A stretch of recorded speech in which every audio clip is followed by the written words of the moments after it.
Howdy, folks. It's Woodturning Wednesday. Hi, I'm Dave. I started this channel to become a better teacher and a better demonstrator, to help other turners of all skill levels become better turners, and at the same time become a better turner myself. I do want to be the best turner I can be, so I explore lots of things, but I try to keep things. I try to simplify things, tool skills, stuff like that. Narrow it down to the most important aspects of them, because I find that the easier it is for something to grasp, right, the easier it is to pick it up, practice it, and learn it. So tonight I'm starting with oh, and thank you for joining me this evening. Appreciate it. Tonight I'm starting off with two pestles. I made two mortars last night. Let me undo this guy. There we go. So I made two, or I should say I rough turned two pestles last night. This is green crotchwood, maple crotchwood. So I'll have two pretty unique pestles anyway, mortars anyway, once these are dried and finished turned. So I've got those done.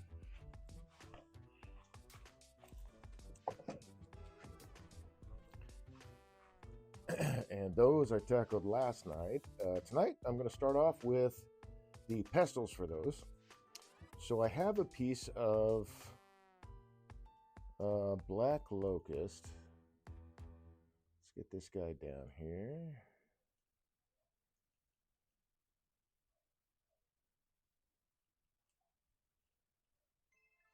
Come on now. That looks pretty good.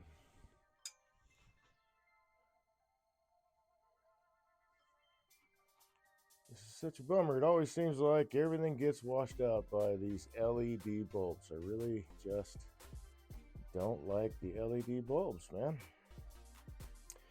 Okay, so I've got a piece of honey locust here, and I did want to show you this. It's pretty cool. I'm going to turn this guy off for a sec. So one thing that I learned a couple years back is that there are some woods that actually fluoresce. So black locust happens to be one of those. I don't know if you can see that. I sure hope you can see that on camera, but it's a day glow yellowish green in this particular timber, which I thought was pretty wild. There's other timbers that also fluoresce. I tried to learn. You know, I like learning about all this stuff, man. I think it's really cool. You know, yeah, I don't think one brain can hold it all, but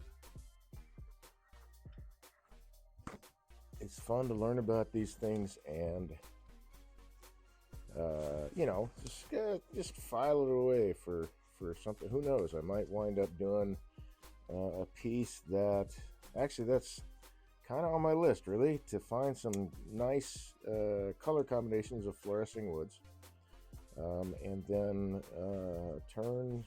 design and turn something that has,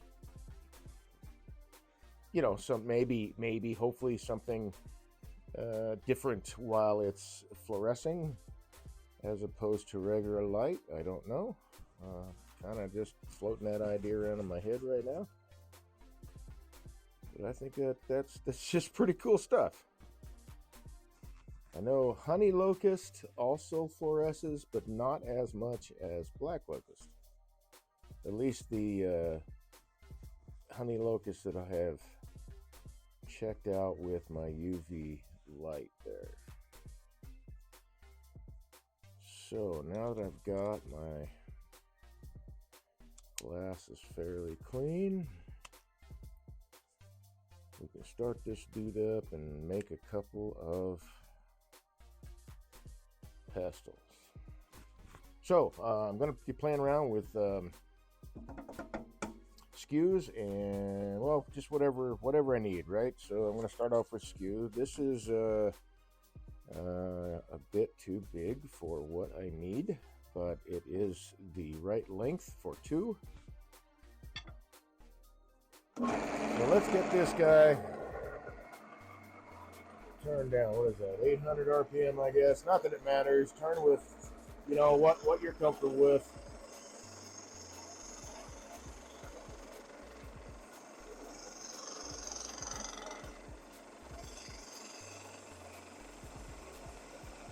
I'm pretty comfortable at a pretty wide, at least what I think is a wide range of speeds.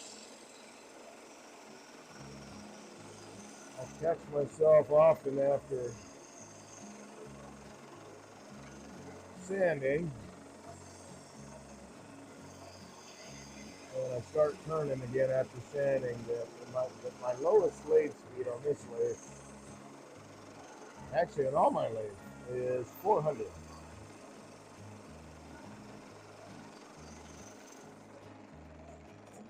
And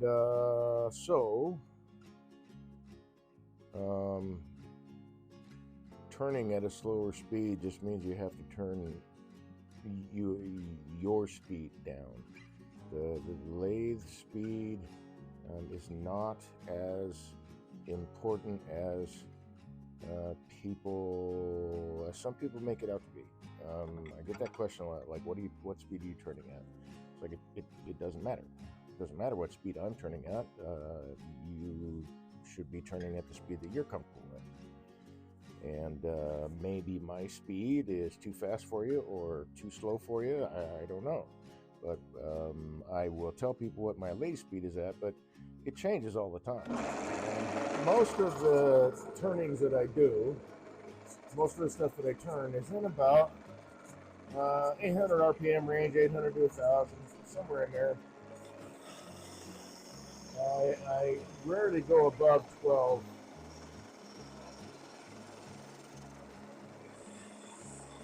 Because I just don't need to.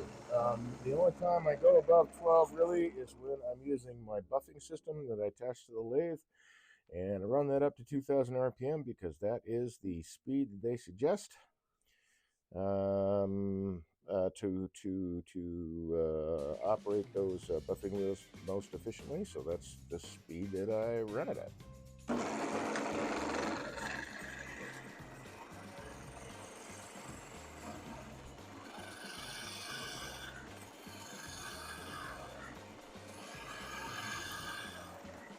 So, turning with a skewer. I know it was for me when I first started, but it can be intimidating. But I want to tell you that it is not as intimidating as it looks. And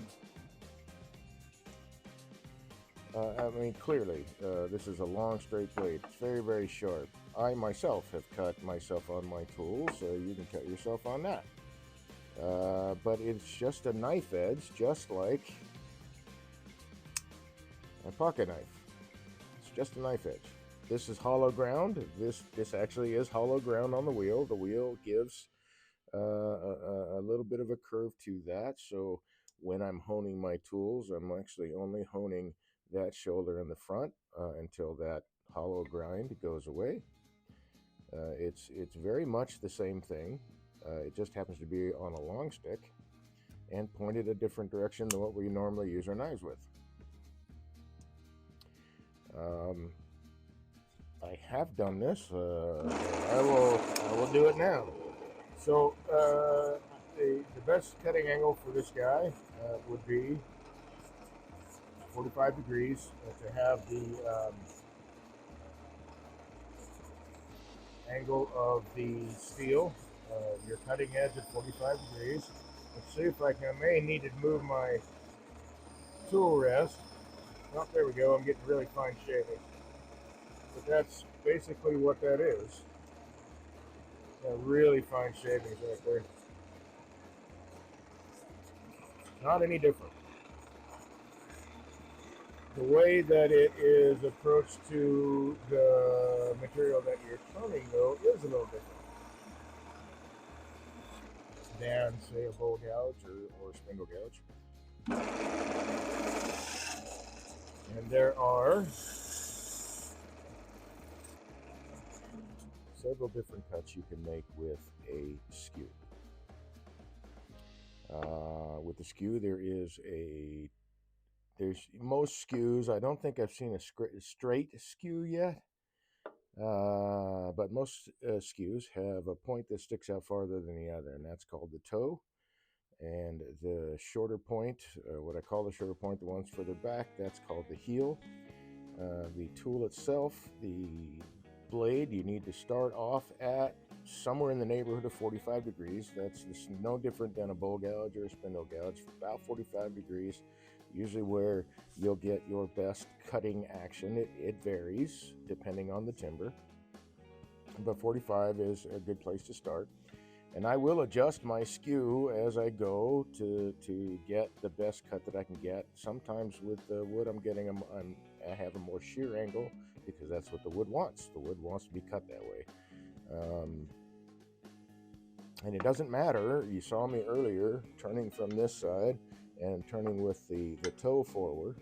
It doesn't matter.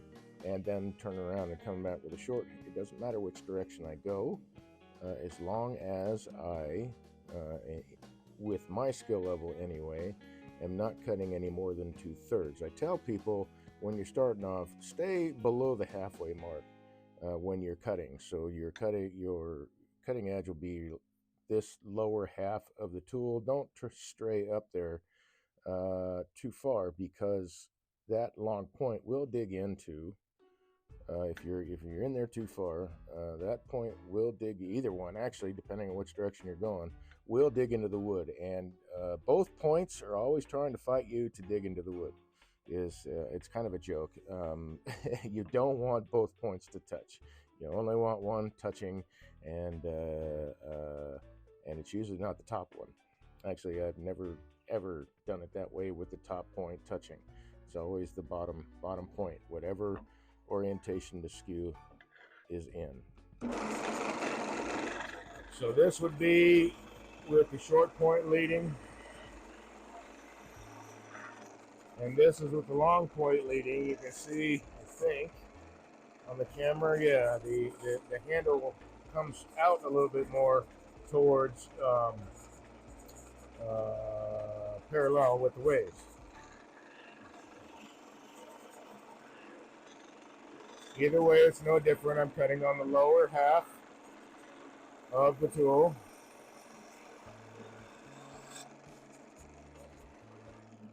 You can cut with the points, and I'll show you that in a little bit. I think I want to take this down a little bit more, maybe. I wonder if I should do it this way.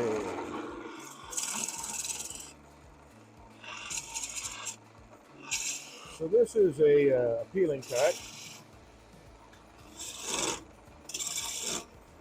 And there are a couple of ways to do a peeling cut.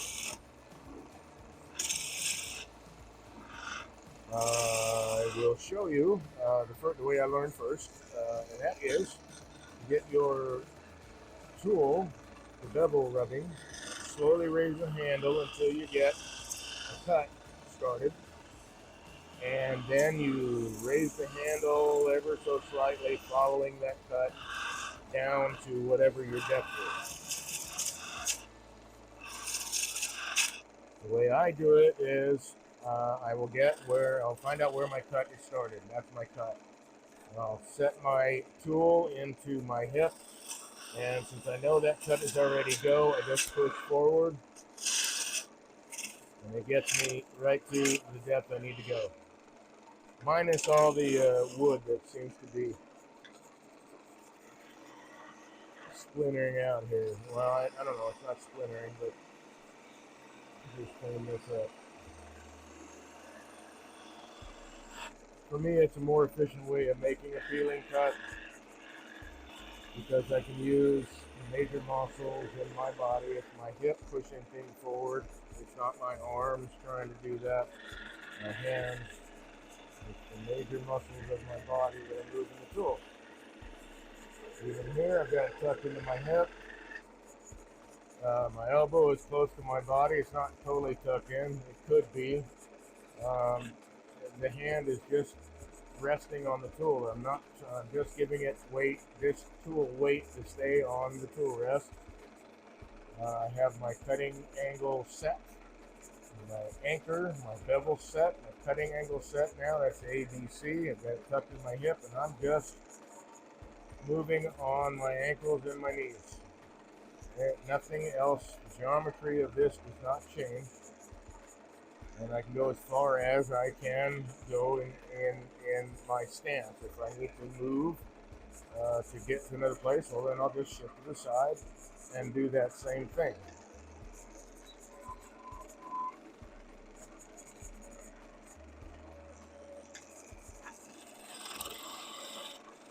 So let's hog some of this stuff off here.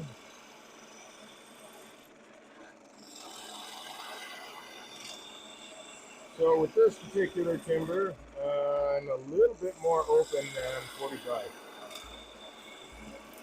But I'm also mostly using the point here. And you can tell you're using the point When you get these curls come up like that, that's the point, digging under the timber and lifting it up, rolling it on the bevel of your tool.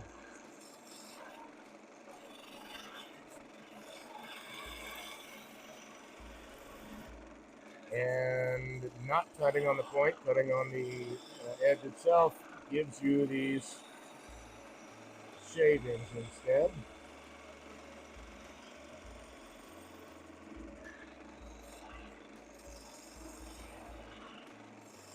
I don't need a death grip on the skew.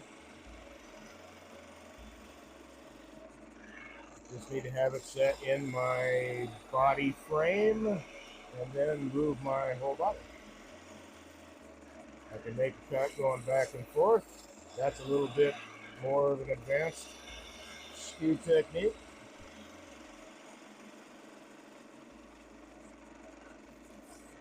But I can make shavings go in both directions.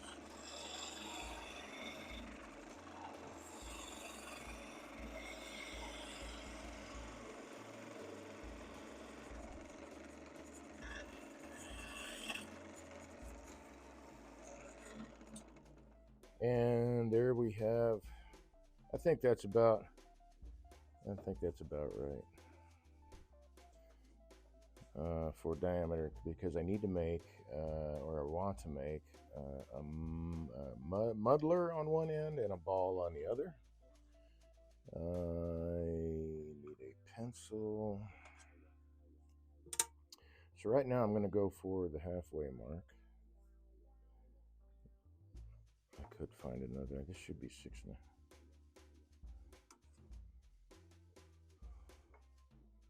should be 6 3/8. That should be center. 6 3/8. Yep.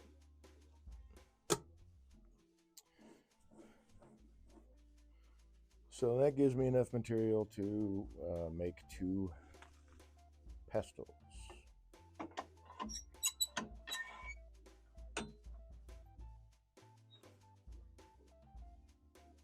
I guess I need my tool rest all the way over there.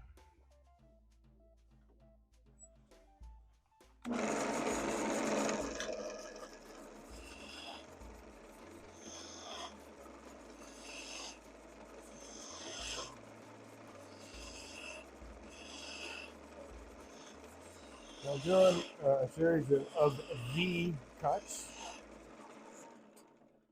And that's just the just like any other tool, the direction that the bevel is pointed when you're making the cut is the direction the tool wants to travel. So I just have to point that. If I'm cutting from this direction, I need to point that bevel. When I'm cutting from this direction, I need to point that bevel and work my way down a little bit. I think that'll be fine. I'm just marking my center. I will run my parting tool down there later.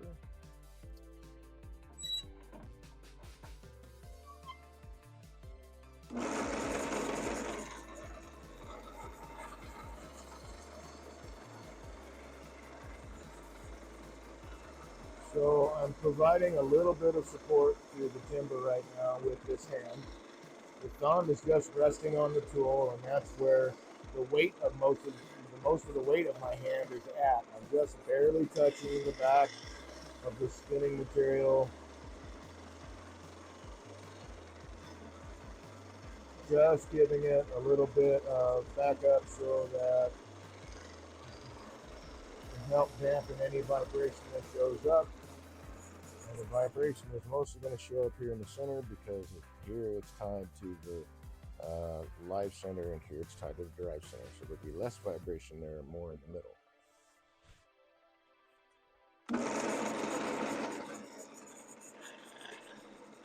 So one thing that can really help you start making beads is to use your point to start the cut. You can see that that is Flowered over, it's curled over.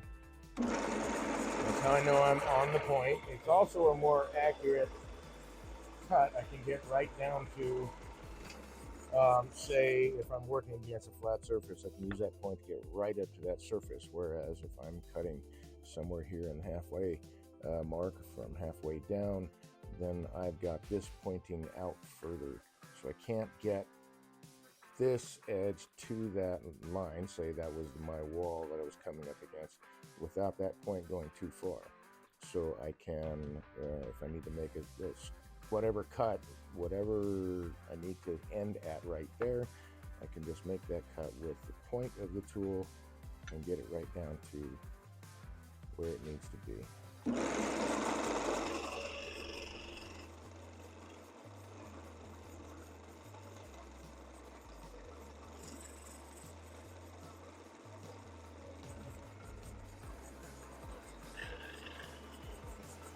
For me, and it's you just follow that point down along that curve. I am not using the point right now. I'm using the actual edge. But if I was using the point, like right there, let's try not to give ourselves a catch.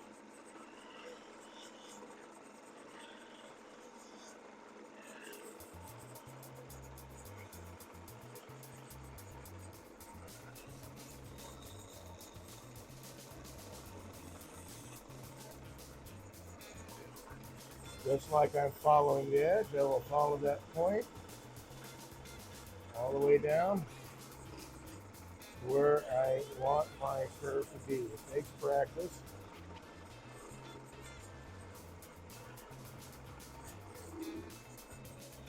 I think I'm at a good depth here because what I'm trying to do is Avoid having a hole in the end, so I'm just kind of scooping things down here a little bit.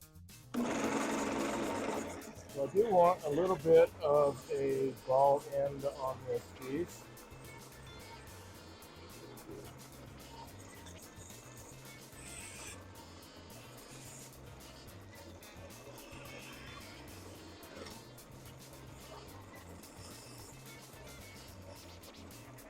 I need that light. Would that be too big though? Be a good size for a muddler.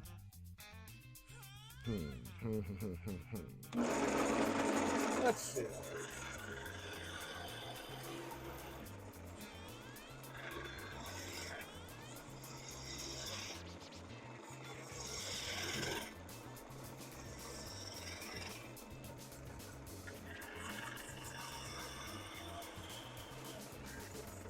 Well, I have really worked that, becoming ambidextrous on the lathe.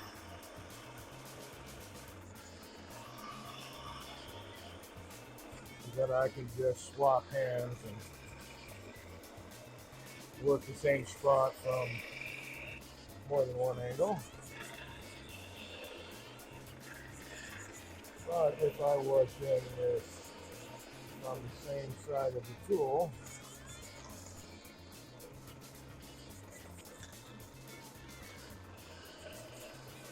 so right now I'm on the left side of the tool. Now I need to come around here. I'm on the left side of the tool. You can see where it is in my hip. Giving a little bit of support to the timber. I'm not really pressing really hard because that will create friction, and friction creates burns. The tool has left my hip. It's right along my forearm, so I have that little bit extra control. I'm still on the left side of the tool. I like to encourage people to become ambidextrous. You never know when you might be in a situation where you need to have the tool to handle, something gets in the way of the handle. It does happen.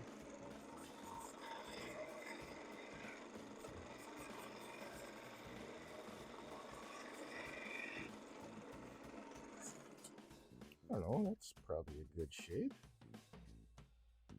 And then I can just make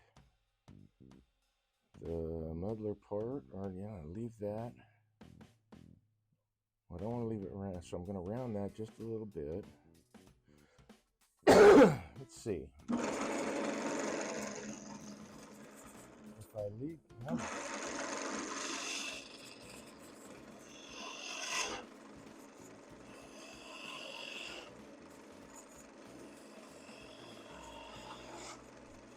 I feel like I'm going to give the muddlers a tiny bit of A curved surface so it's in the bowl just to be able to mash things down. And then the ball end will be for doing any grinding. But I am going to round this up a little bit, so do a tad bit of grinding on this side if I need to, right up in here. So let's see.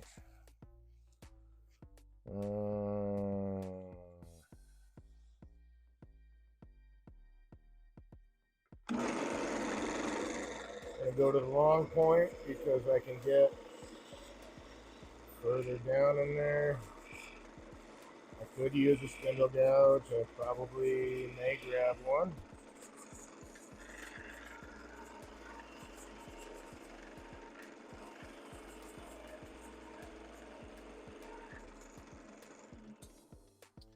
So I feel like that is Good size.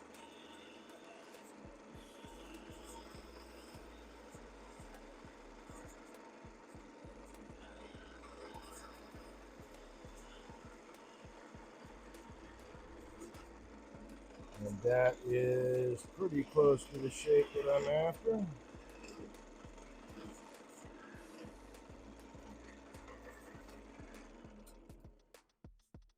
no tool marks, very nice. Okay, so on to this guy. Actually, let's mirror this over here. And for funsies, we'll take that guy. That is just a shade under. Really, that doesn't. Okay, well, that's just a shade under an inch. But yeah, that's a good. Yeah, that's a good thing. So I'm gonna say yes, it is. So this drive point sticks in a little bit more.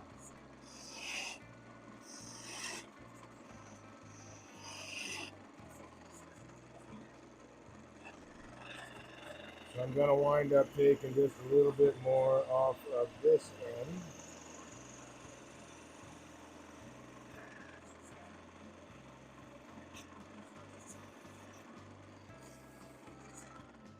To get past having that hole. So I'm probably going to be, let's see, that point should be right up in here.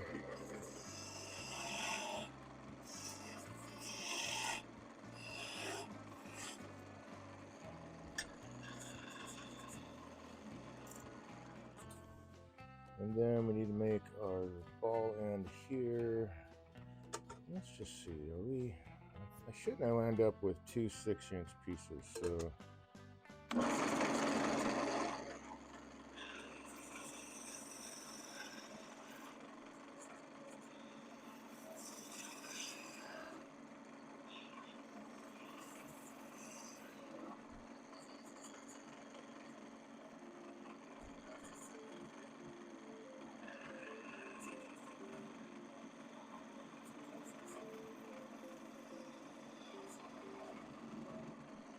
And that figure was just by happenstance. It just so happens that I found one piece of material that I could probably make two of these out of.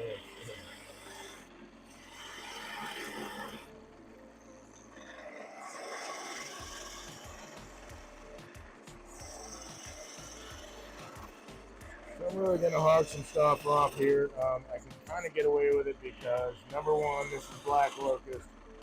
It is a pretty hardwood, and number two, I'm a lot closer to the headstock, so less vibration.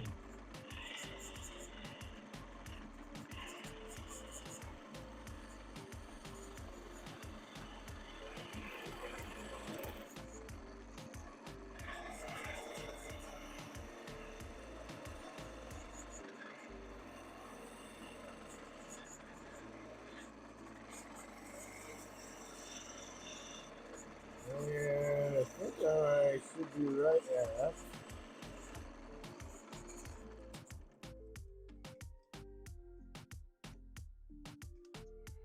Just a shade over. 1 inch, just a shade over 1 inch.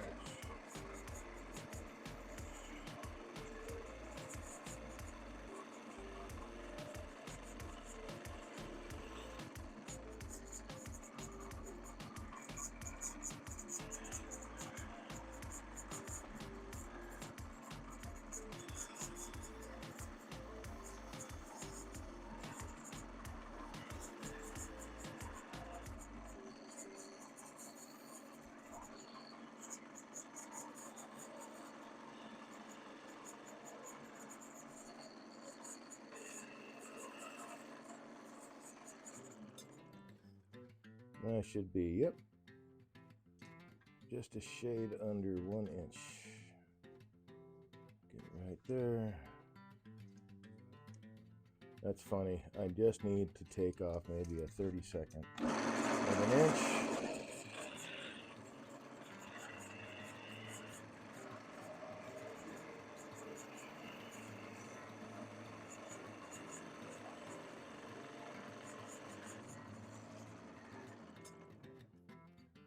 That did it. I just shook it with my finger, but that did it. Okay, I'm gonna go ahead and refine this with my spindle gel.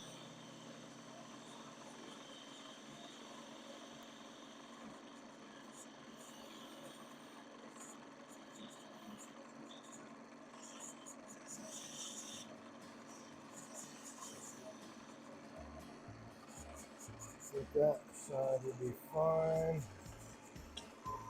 That side will be fine. So now we're working on the middle.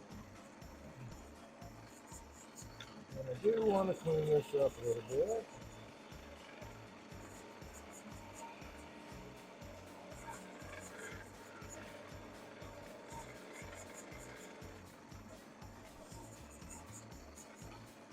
Okay, so now I need to figure out how I want the shape of my muddler to look. And I think if I grab a pencil here, how's the audio? Audio's working good. Hammer Grip says, "Hi Dave, hey man, how's it going? How's it going?" So if I call it, let's call it 1.25 inches.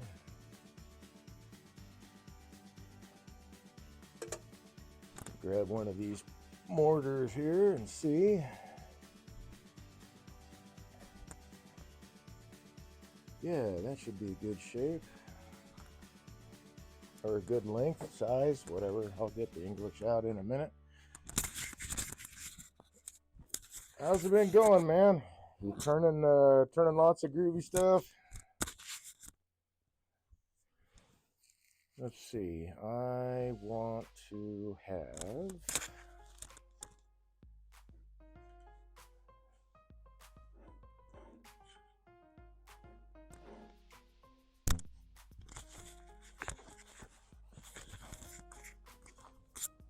think I want to put a cove in each of these.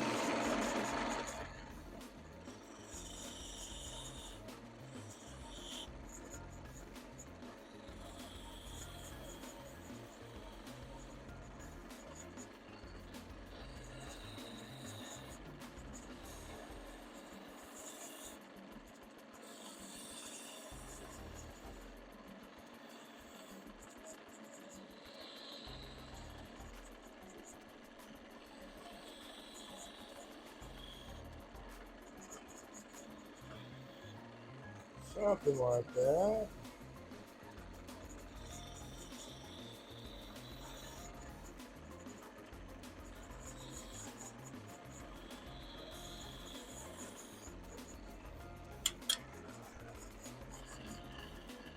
Need to round that off a little bit.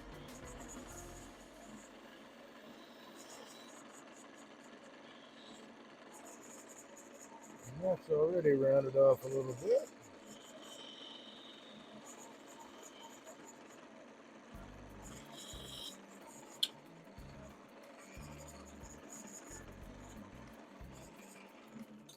So that means I can play around with this shape a little bit more, which is nice.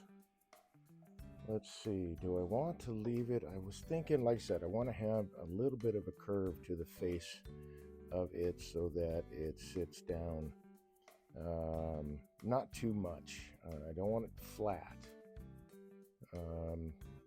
because there is a little bit of a curve in the bottom of the mortar, but not a lot. Most of the curve is right up along the side of the bowl, which the ball end would be helpful with.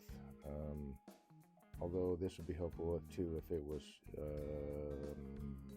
rounded like this. I don't want to round this like the ball end.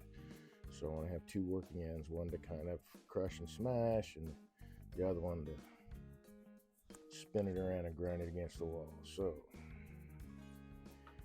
I may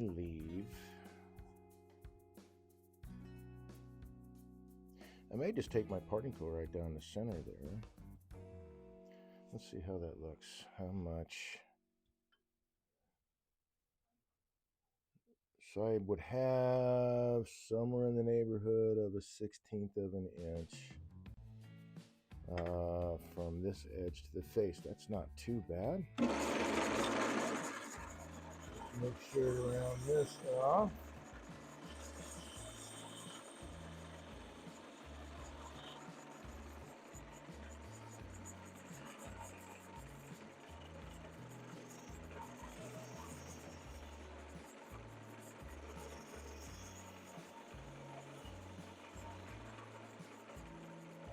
I had a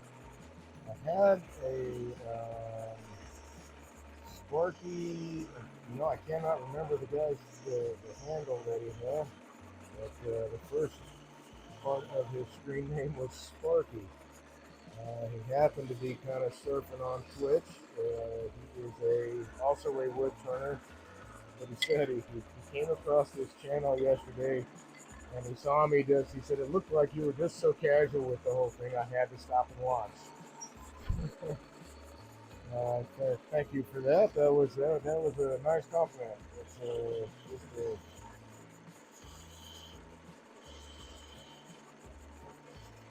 consequence of all the practice that I put in. Okay, I want to adjust this mask here a little bit on these guys, so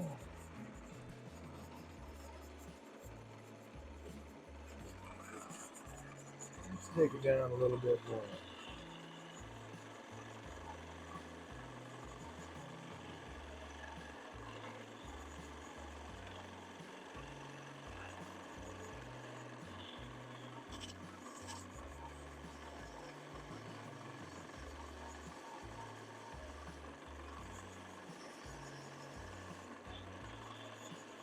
I should actually stick my hand on this guy, in fact, so that I know how the hand would fit on it. Oh, yeah. Okay. So I think that profile is a little bit better than this one, in my opinion.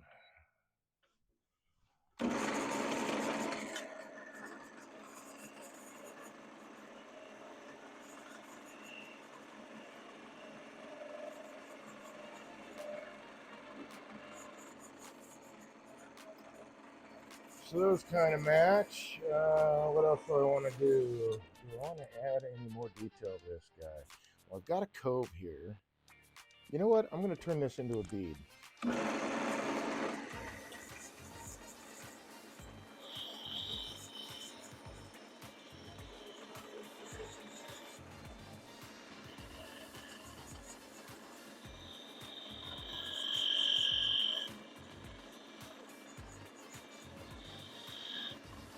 Just to give it a little bit of character. Because for some strange reason, I like turning beads.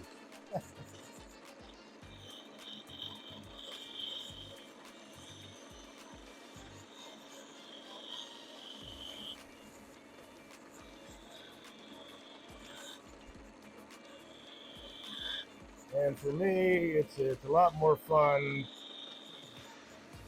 I think anyway, to be able to turn my beads going in one direction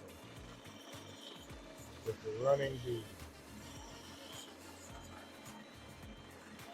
Take this corner off a little bit. Like under the cove. So there.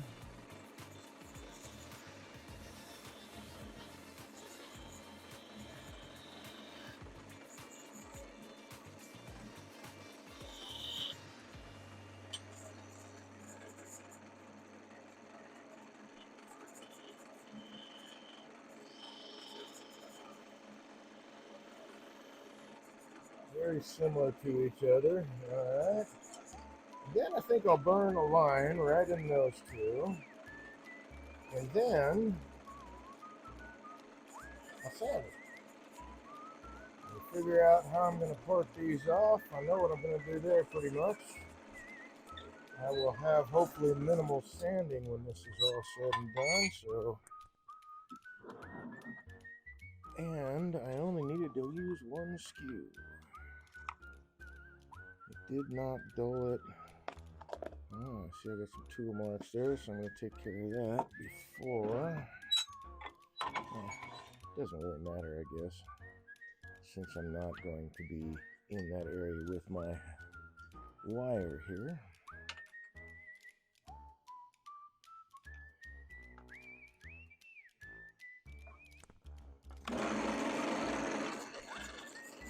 So let's clean this up a little bit. Just make it easier for sanding. Very, very light touch. Just skimming the surface, really taking the very top, thinnest slice I could take. And that took all the tool marks out. Cool. Next tool. Do I want to make that? No, that's the way I want it. No rounder. This is the masher part. This is the one that's going to do that grinding action. So let's burn a line.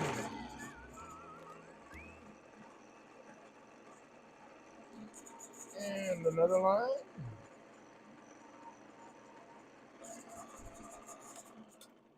And I like to wrap my wire around my tool rest there so that it will, the larger mass here will conduct heat away from this wire and cool it down before I try to put it away.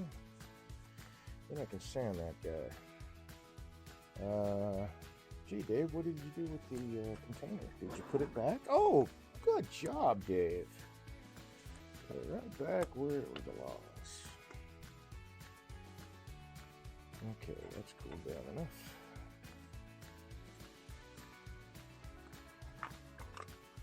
I sometimes have wrapped it around, you know, the handle for the tailstock or the banjo. That cools it down too. It's just a larger mass of metal than that wire, conducts the heat away from it. So I don't need that right now. I'm done with my calipers.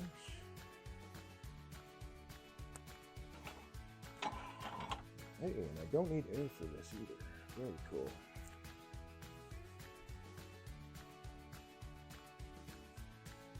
I got my little cloth pad here kind of stuck underneath the the tailstock, so I can't pull it out without ripping a hole in it. But that's not a big deal. It's just, it was kind of funny that it pinched off right there. I think I'm only going to turn or sand these at 150. Let me think about this. All right, so I'm going to do the handle to 220, and then these guys to 150. Yeah, that works. At a slower speed, of course.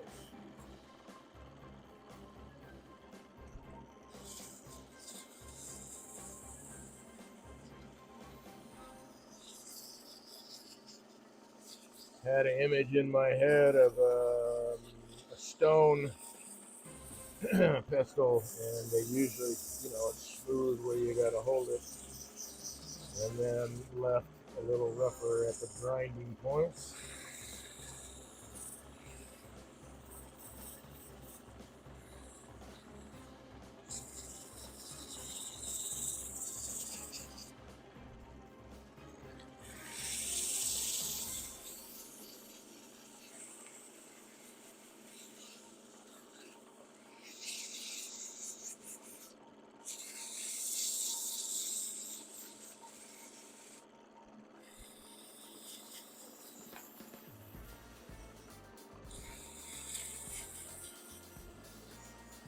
Then I'm going to play with an idea. I'm doing a little bit of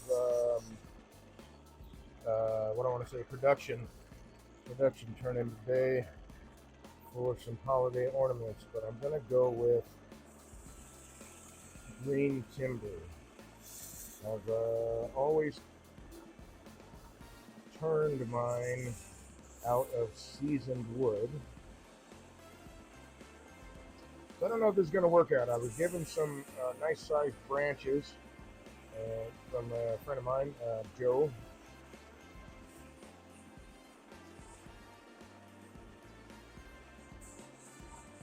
And there's lots of uses for them, but I thought it would be really cool to play around with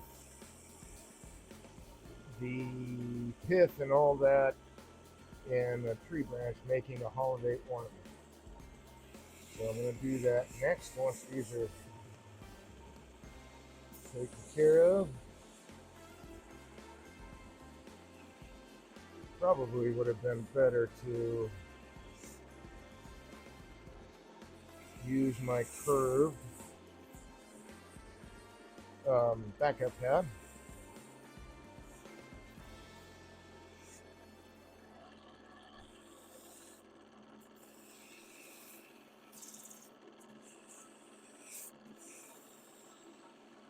But this seems to be working all right.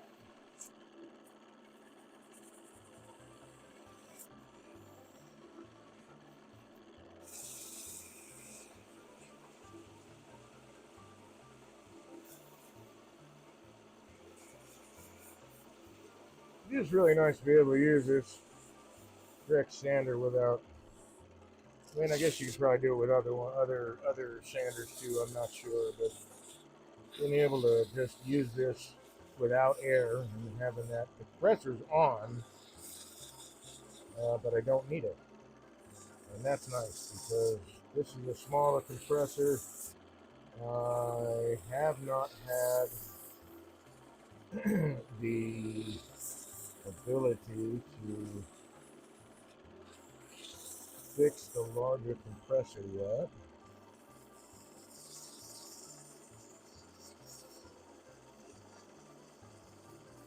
And I'm pretty sure I'm going to wind up loading it up and taking it to repair shop in town that I was told about.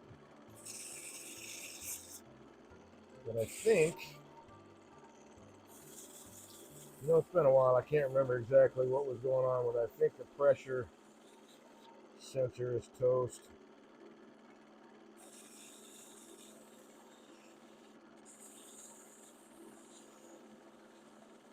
I can't remember.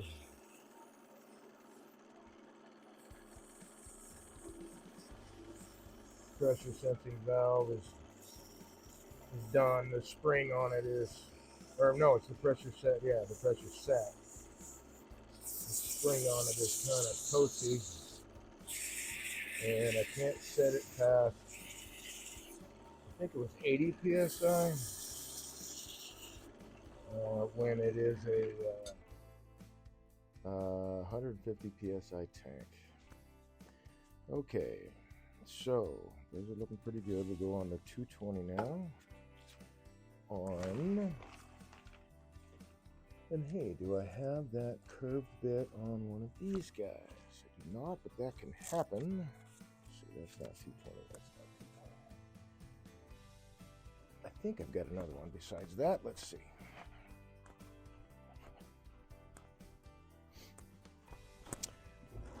Read around in this one drawer that, nope, that's not it.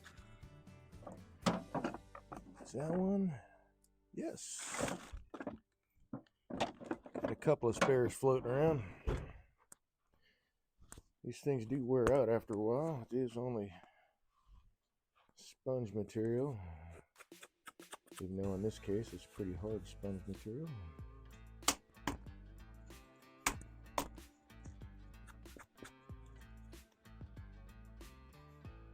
It's funny, I don't know why I didn't kind of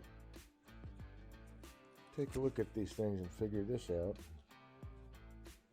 Because you can use backup pads on your paddles. And one of the turners in our turning club, and I went over to check out his shop. He had 2 sanding paddles set up with a hard curved pad like this, a radius pad, and then a soft one. I'm like, why did I not think of that? I always put it on my air tool, but I never thought of doing it on the hand tool.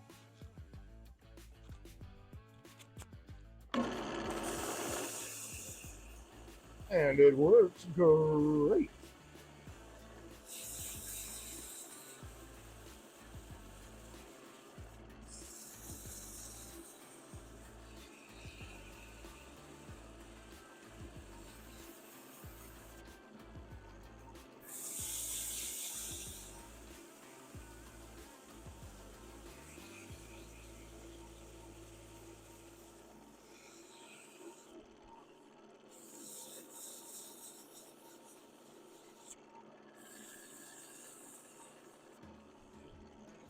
Right, so I don't want to sand this or the outside of those balls.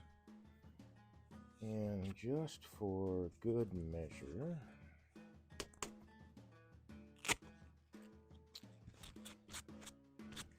I will take any stray sanding marks down along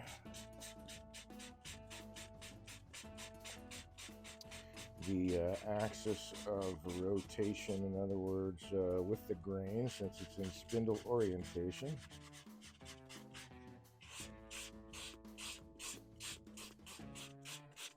I'm not going to go beyond 220. I don't find that necessary. I don't want the handle to slip out of my hand.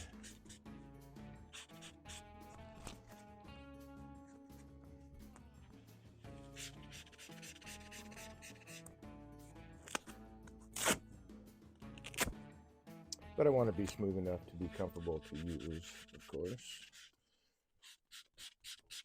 And 220 is considered fine sandpaper in the flat world. 320 is extra fine.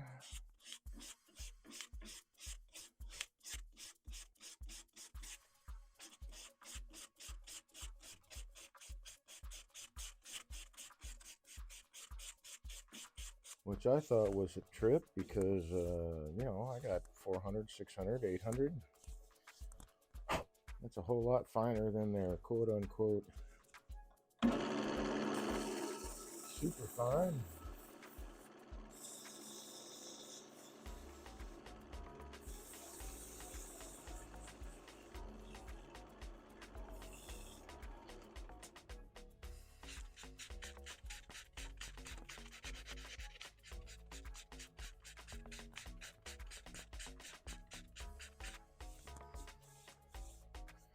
All right, those seem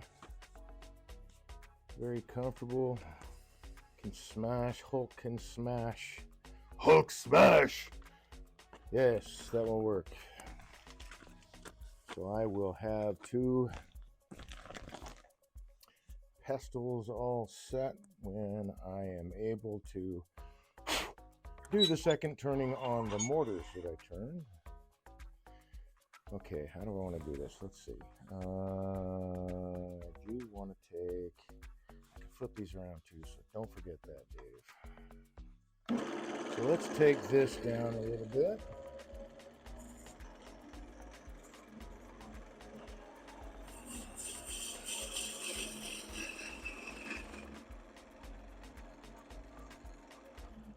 Let's look at that. I think I want to make that a little bit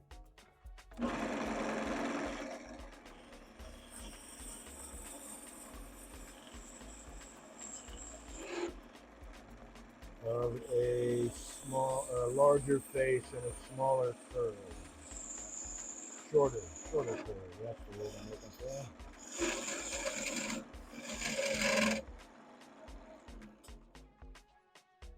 Yeah, something like that. And then I can sand those. Oh yeah, that actually worked out nice. Need to make an adjustment here. There we go. Won't be able to make that off the lathe.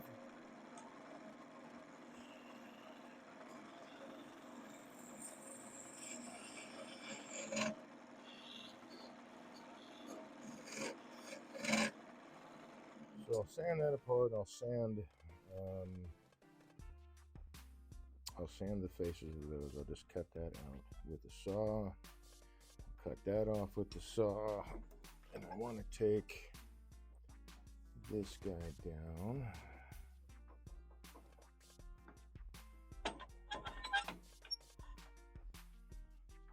Get rid of this material.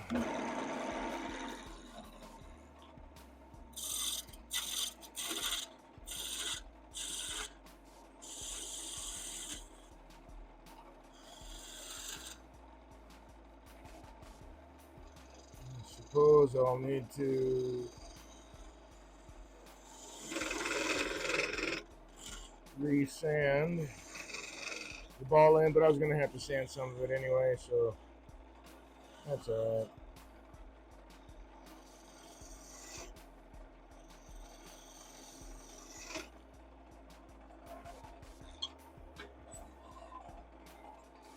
I can still clean this up though.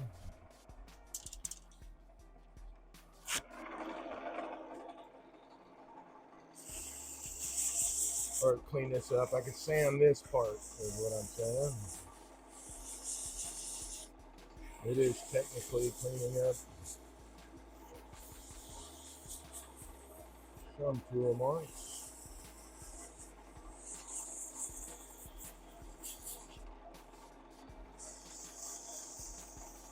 And I want to take it from there.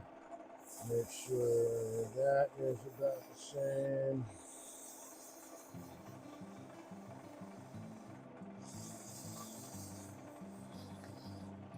So I can't wait to be able to use them.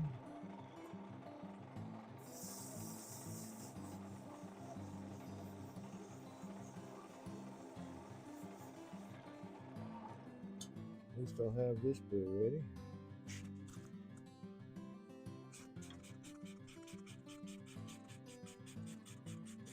Now I can cut off the ends with the saw and then sand that by hand. Actually, I don't need to sand it by hand. I can do something else entirely different.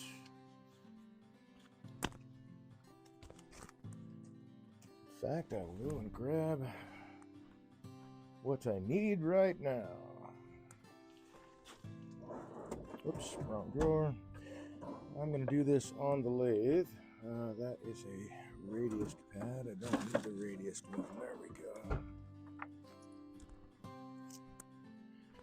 Because I do like to use my lathe for as much as possible. So put my Jacobs chuck in here with sanding pad. And we'll let the lathe do the work.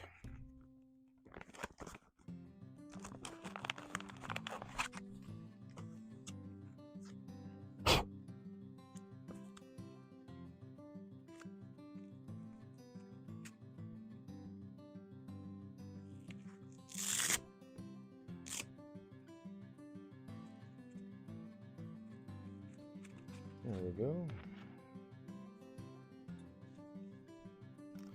Just get this set up for when I take this piece off the lathe.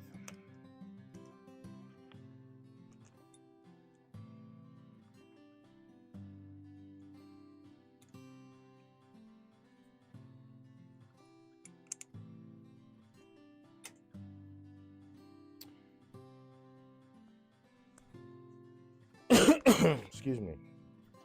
Okay, let's cut this part.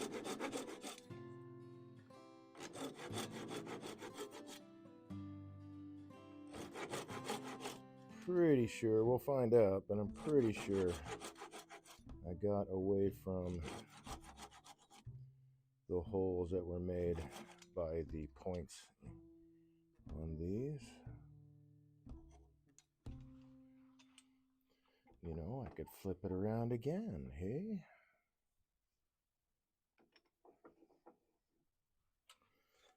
Whoops.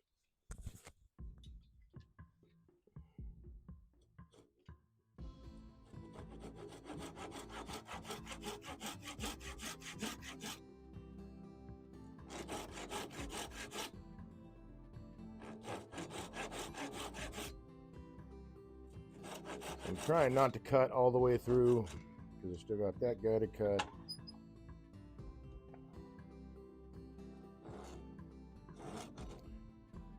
I imagine I could do this where it wasn't between centers, but hey, I've got it here, why not?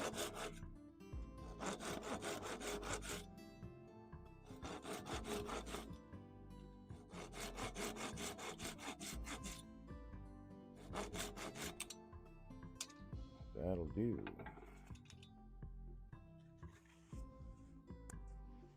Now I can remove this guy. How's the audio? Still working? Cool. I'm trying to pay attention to the microphone.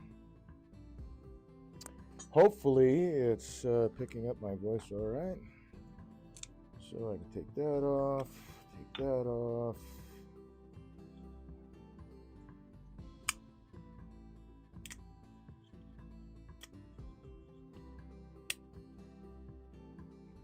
Yeah, black locust is some hardwood. And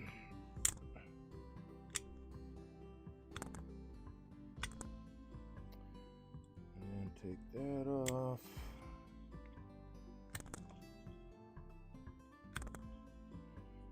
Okay, so I got out of the hole on that one and out of the hole on that one. Very good.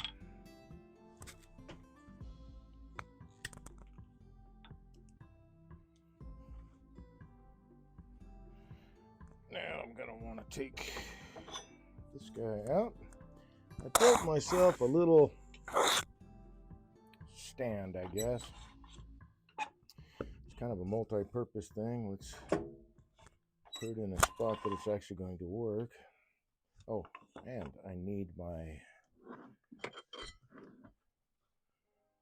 hold back here so this doesn't come out of the headstock. So took a piece of countertop, old countertop with that melamine or whatever that stuff is. I guess it's melamine. 1-inch dowel in the bottom of it. It's just glued together, and it fits right into. Oh, it's going to be different for this. It's going to be different for this one. Bummer. I use it like if I need to get something up close. If I'm carving or whatever, I can use my banjo to have this as a tabletop, and I can work right up here. It doesn't matter what the orientation is. And then when I do some sanding like this, I can use the magic of the lathe. Too fast.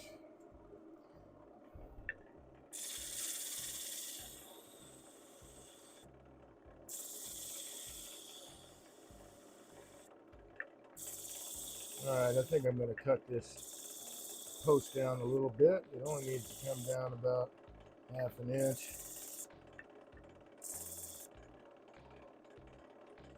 Right after I get this taken care of.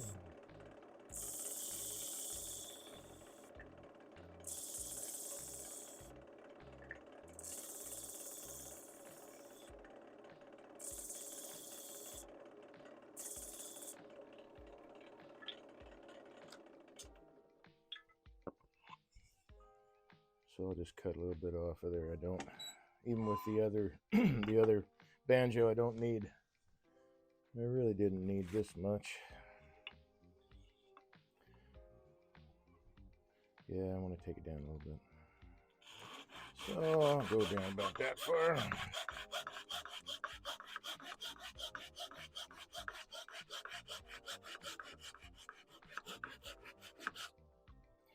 Worst comes to worst, I can always put a new 1-inch dowel rod in there.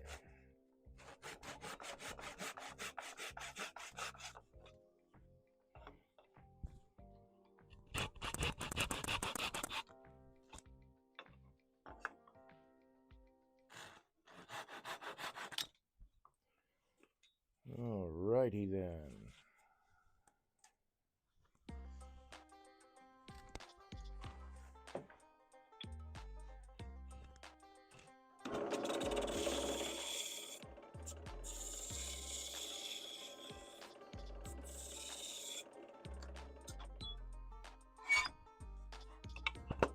There we go. That's better.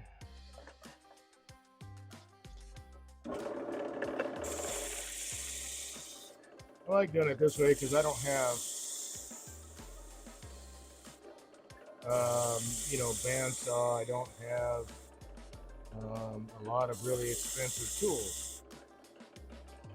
This lathe is the most expensive tool I got in my shop. Hey, Dave. Gotta sand with the grain, Dave. There we go. That'll work. And I can still kind of get around the outside of the bowl with that. And this guy.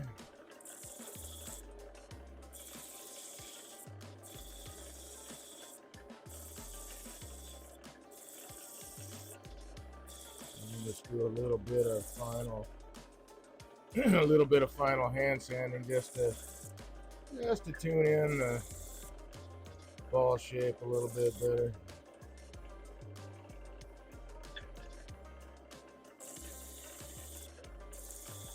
But that won't take much. Get rid of the sanding marks, that kind of stuff.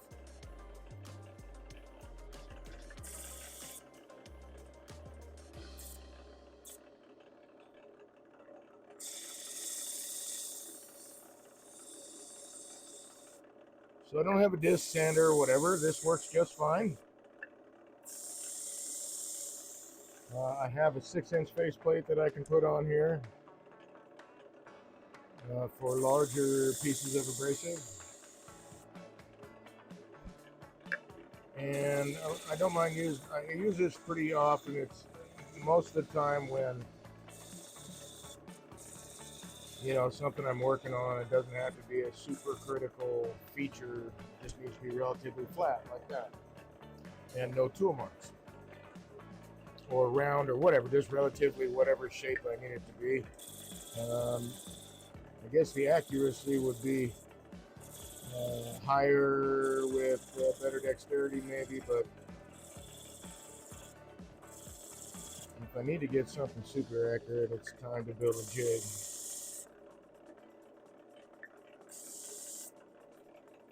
This is a jig, but it's a very simple one, just a tabletop, so I can run this Jacob's chuck with a piece of abrasive rotating. I can change the speed on the headstock, all that. Don't need to, because I'm most of the time sanding at the lowest speed that the lathe will run, just to try to not build up heat on whatever it is I'm turning. Some woods, actually a lot of woods, will check and crack, heat check and heat crack on you if you're using too much pressure, creating too much heat with the abrasive process. So I try to avoid that.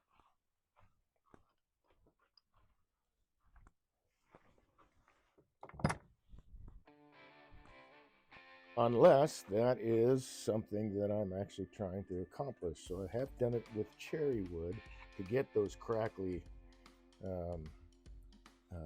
features in there like that. Yeah, there we go. So now I can actually,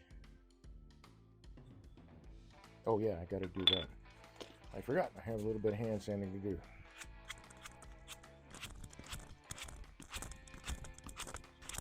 And it won't be much.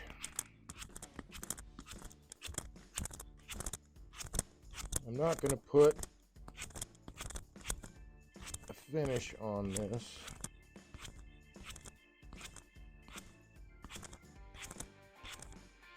Well, I don't know. I might use Mahoney's walnut oil on the piece. Maybe. I'll have plenty of time to dry before I turn the pastels. I just don't want any petroleum products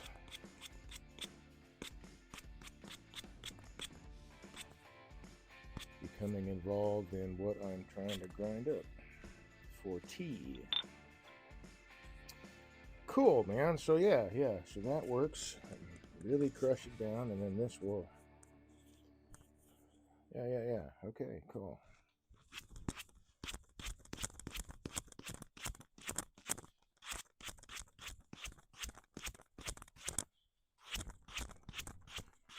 Just get rid of the last of those tool marks.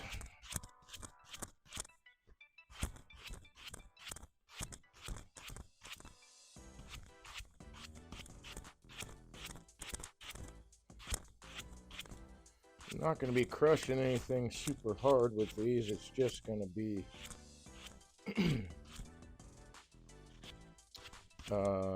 plant material that, soft plant materials like flowers, like mint flowers that I want to grind up to make tea bags with.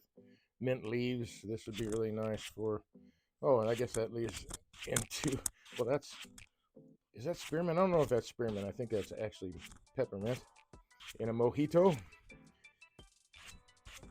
I don't know. Don't remember. But I had some dried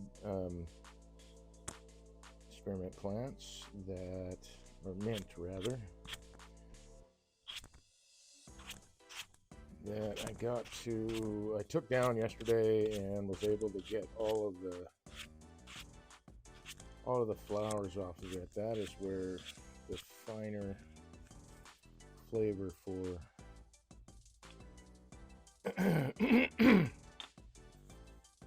for the tea that I'm looking for will come from, will be the flowers. So there we have it. Two pestles. Nice. I'll figure out what I'm going to do with these as far as finish. I may not put any finish on them at all. If I do, I'll put walnut oil just on the handle part, not down here and not on the outside of the ball. And then it will make it easier for Um, Me later, I'm saying me later because, as far as I know, I haven't sold any of these yet. But whoever gets hold of this later can clean up the wood easily with a little bit of 150 grit sandpaper, you know, after grinding for a long time. I don't know how long this black locust is going to last, but I expect it'll last for quite a while because it's pretty hard wood. So very cool. I'm going to go set these aside inside, and then we're going to go right into some green wood.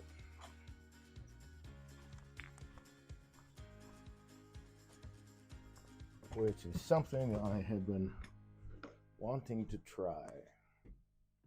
So I'm making some, let's see, let's set these right there.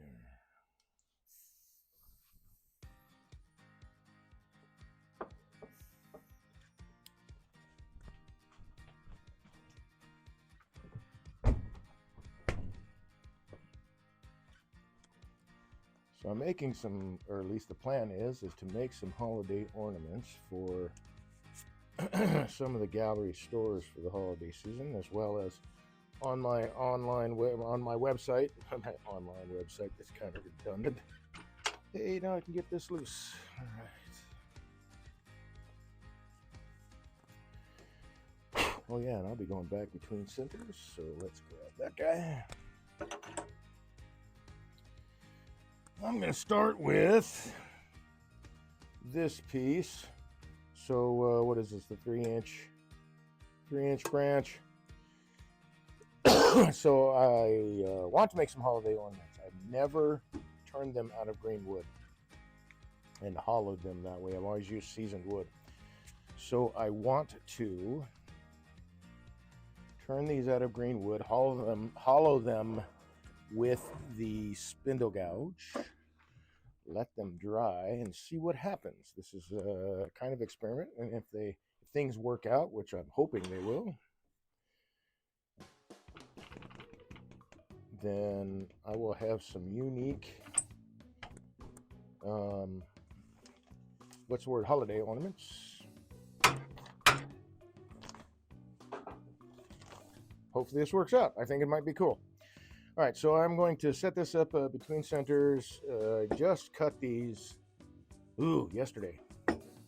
So they haven't started to split and check. This is maple though, so maybe they won't. I want to get as close to center as I can to utilize as much of this stuff as I can use. You know, that was pretty centered, but let's take it there. And that one to somewhere in there. Let's bring up a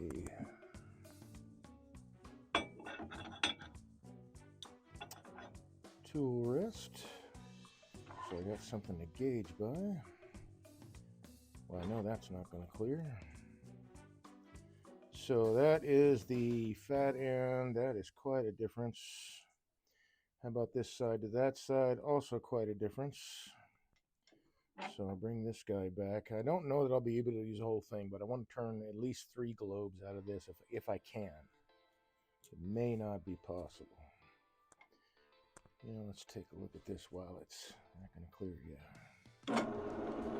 Yeah, it's really, really thin right there. How many would I got? Not quite 2. All right, let's move this guy that way. That's looking better, but that's starting to get thin.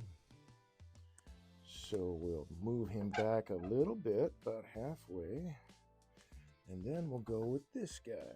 Well, no, hold on, let's take a look. All right, so that's working a little bit. I'm going to move this one down this way just a little bit. That was probably not much at all. Let's see. Now I'm getting a whole lot better in here. That's a little thin, but let me move this guy again down this way and just see what I get. That's not bad. How small would that be? A small one for sure, but that's okay. It could be a small one. Now I need to move this guy again. So let's take him down just a touch this way. Yeah, now I need to move. All right, I don't know how much I'm going to be able to get this out of here without cutting this. So let's try to make at least this bit here to be round. Let's see, that means I'll go this way now. Getting there.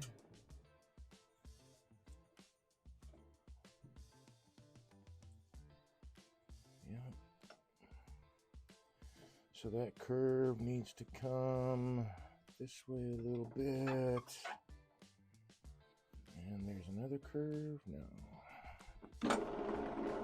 That's looking better. I'm starting to lose too much down here though. Howdy doody do.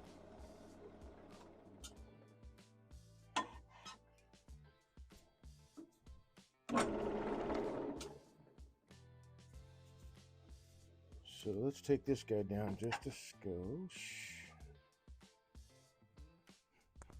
There we go, and then this guy.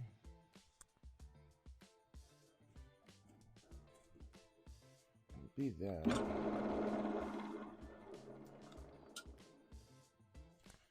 When that guy's out here, he is down. So this actually needs to come this way further. I think. All right, so I guess I will get 2 globes out of this, maybe a third after I part all that off. Maybe. So let's make sure this dude is nice and secure.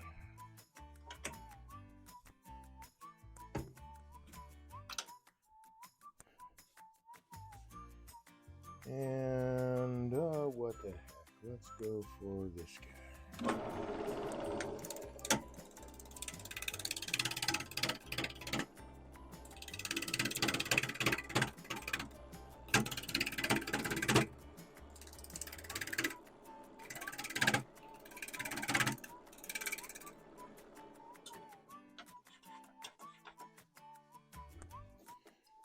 Everything is going to clear.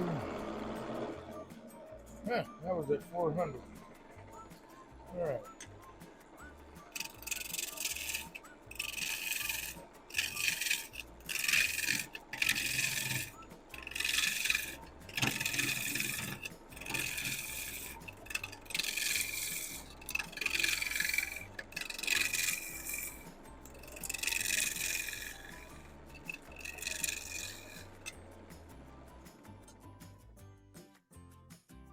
Still a little bit of bark on there. We'll get rid of that. Oh, this guy actually needs to come up. What am I doing? I'm running with the skew. I thought I was going to go for a bow gouge, but I was wrong.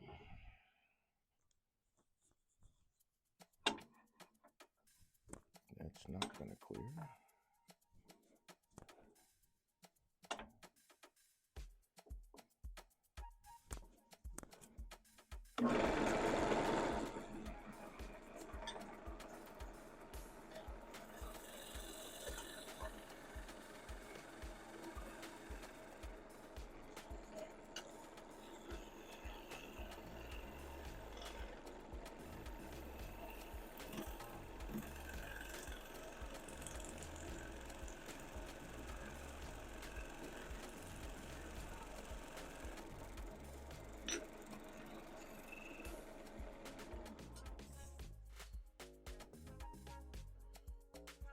Still got more bark to remove.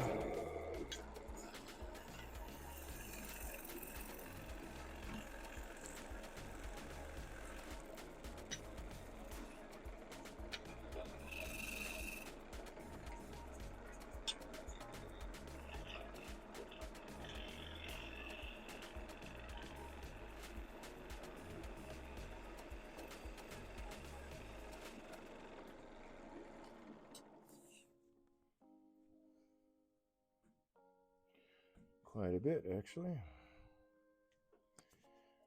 Well, let's see. Maybe not. Maybe I just leave it, let it dry, and those voids, where the bark will actually come off of, be that natural edge, I guess. Yeah, let's go with that idea.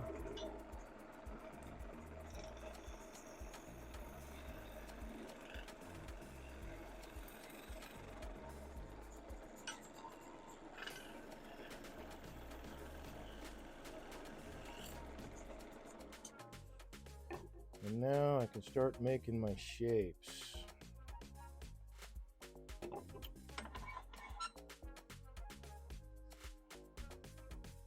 Is that going to clear? Nope. That will.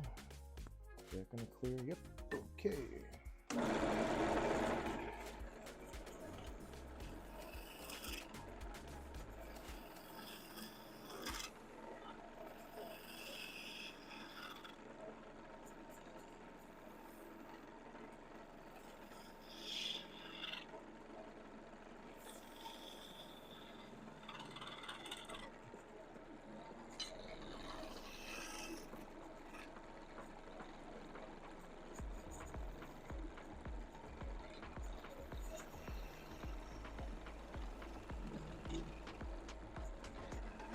See, I've got my tool rest just a little bit too tall.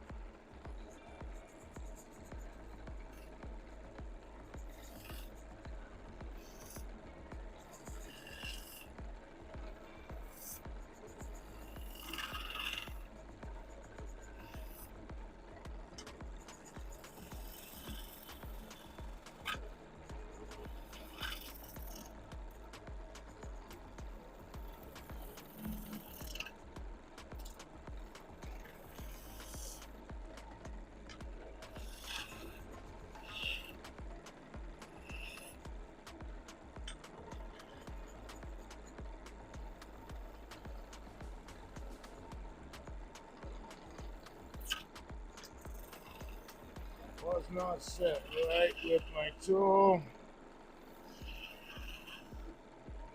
There we go.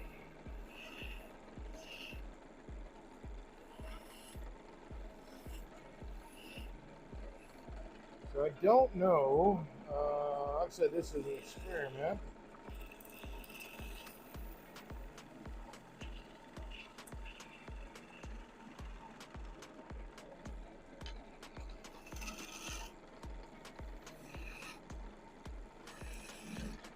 So usually what I do to hold on to these to hollow them is I make some features out here that I can get into my dovetail jaws.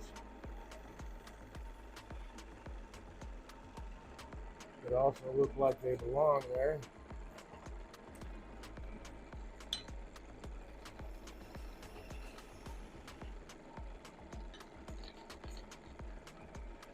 So let's do that now. And actually, I'm also going to change this tool rest.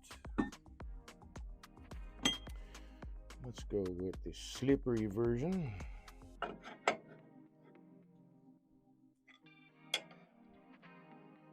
Yeah, that's probably about right. Let's see. Nope, needs to come up a little bit.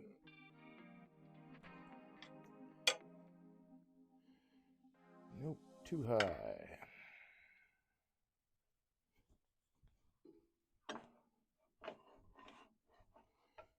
Although I am using the spindle gouge now.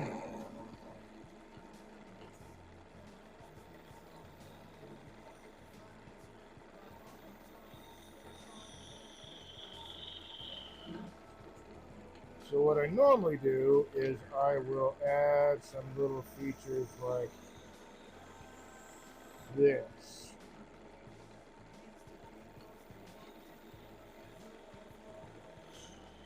What that lets me do is to grip that with the chuck, but it looks as though it's part of the actual ornament, which is what it's supposed to look like. I'm hoping this experiment works. As I said, I'm doing this with green wood. I have not done it with green wood before.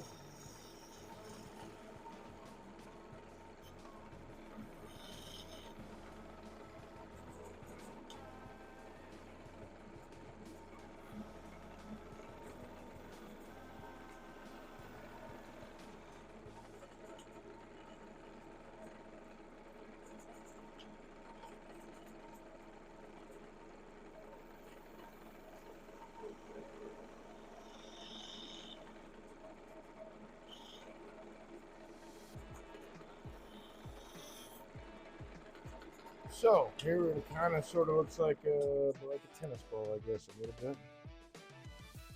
This is going to be interesting because I'm going to hollow it out. I wonder if I can sand this. I don't know if I can even sand these. So let's find that out really quick. I might be able to get away with a little bit of wet sanding with a coarser grit, maybe. It is going to load up, yeah.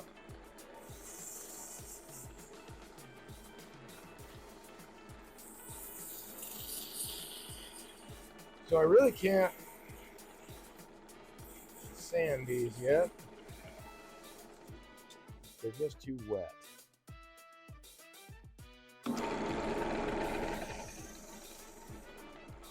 But I can still grab them in a chuck and haul them out. And that's what my intention was for this. Let's see. I wonder what that would look like here. Here. Hello, here. Why is that not working? Second camera. There it is. So what happened to second camera?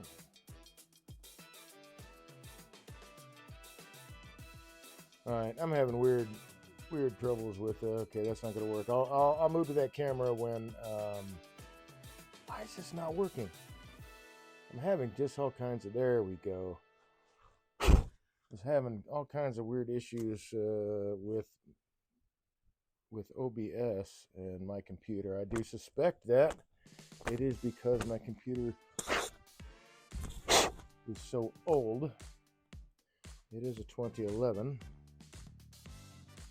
I think I'm going to start a fundraiser on Coffee to get this upgraded so that I can improve the quality of the broadcast even more. That would be lovely.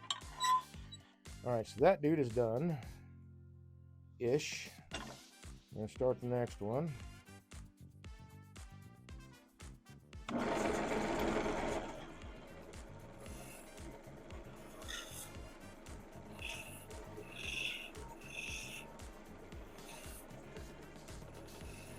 Whoops.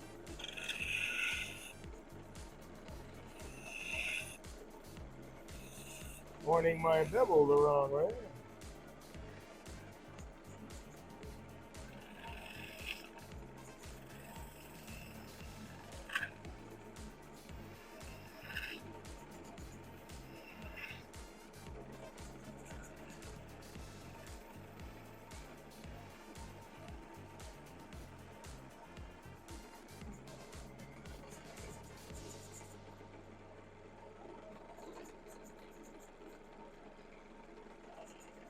Let's see, I really need to come back a little bit here because I do have the continuation of that surface from this ornament body. So that's pretty close.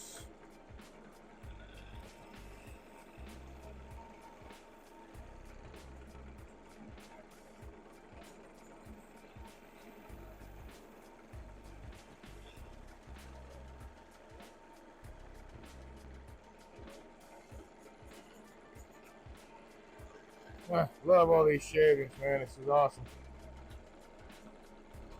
Maple does turn beautifully.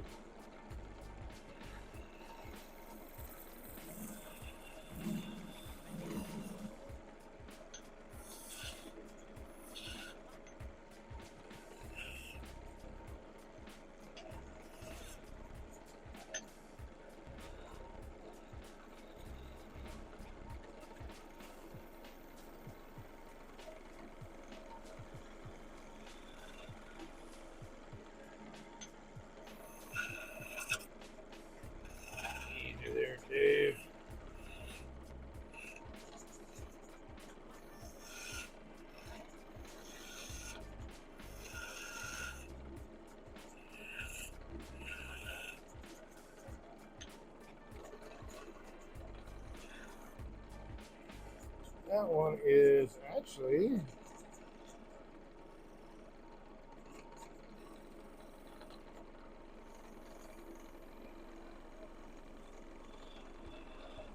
there we go. A little bit bigger, but that's going to change. Let's see, I think I should take that further down there, which means I should take that further down there.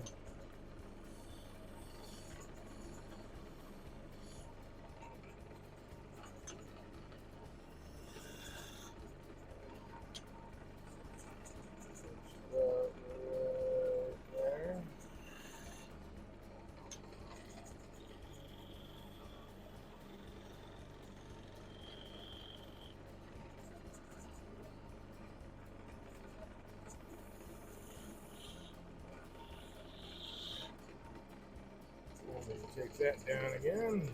I got a match. There we go.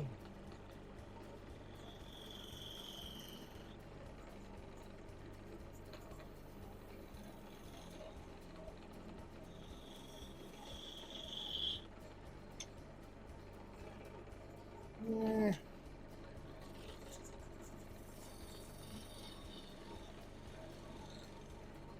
So part of this will be, part of the end will be covered up by the, I'm going to use the word discussion of the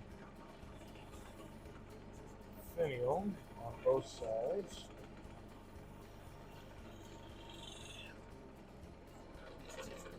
So I don't have to worry too much about any tear out around my entry hole for hollowing. So let's go ahead and take these guys off here now. I did put that away, right?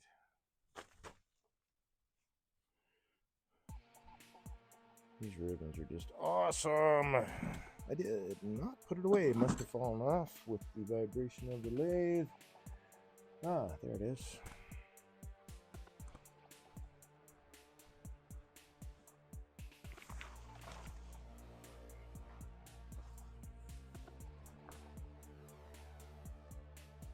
My spindle parting tool decided to jump for it.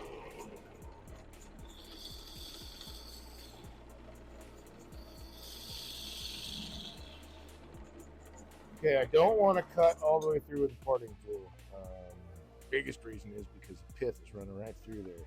So when I break through this good wood, that pith could just let loose at any time. So I'm not trying to cut all the way through here. I'm going to cut it off with a saw. I just want to get down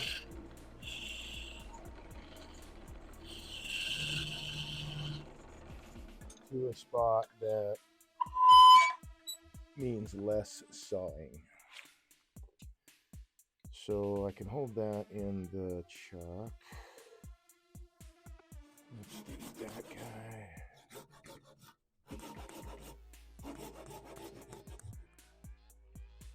Turn it loose.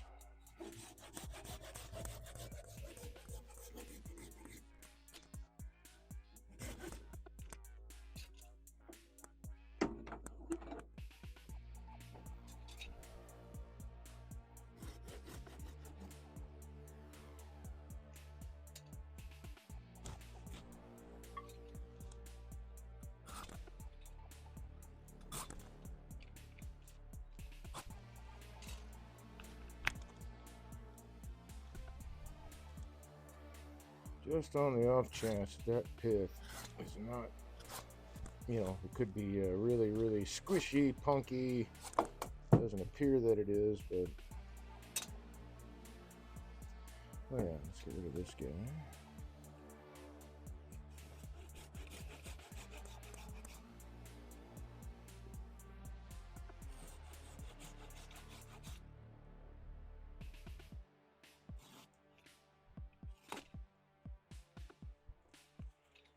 So that's 2.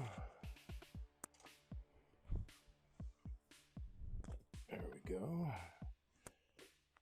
Set those aside for a sec, and we're going to go after this guy. Let's get 3 of these running.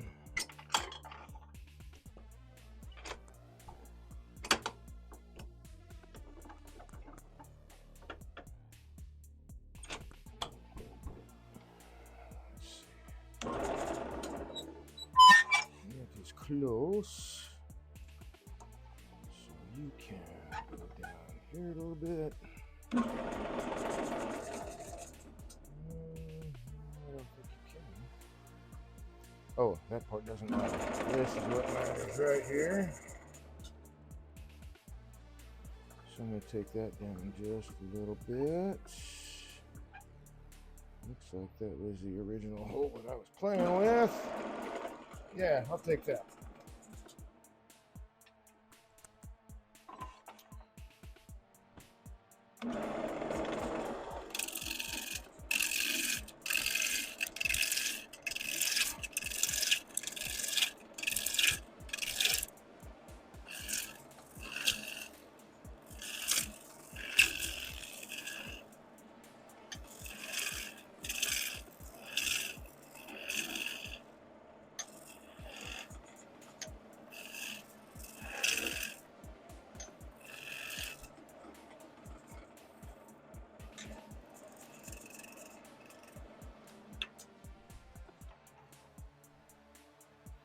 That's kind of an interesting. Oh man, what can I do with that? Can I do anything with that?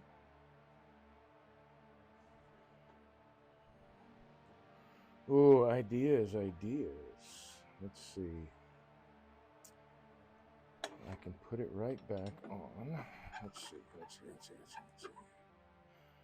If I do that there, and then this, I think it was right there.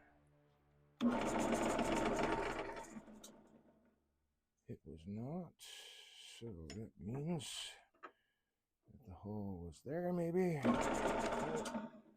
You know what? Never mind. I'll try a new. I'll just try it again with a different piece.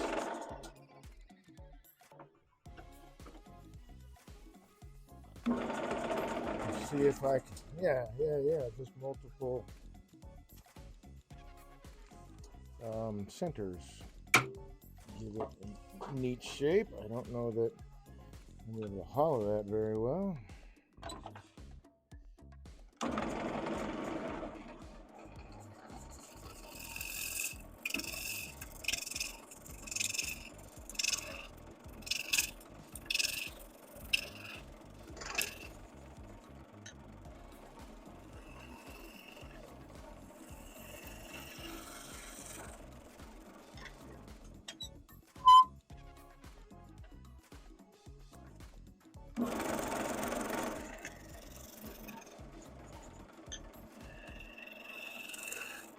Nice.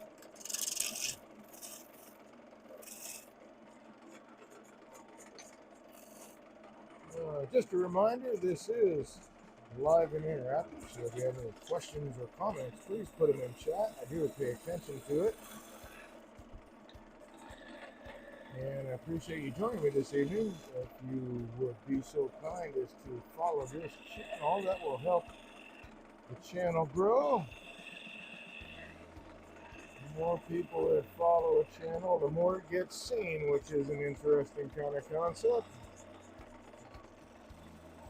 How that algorithm works exactly.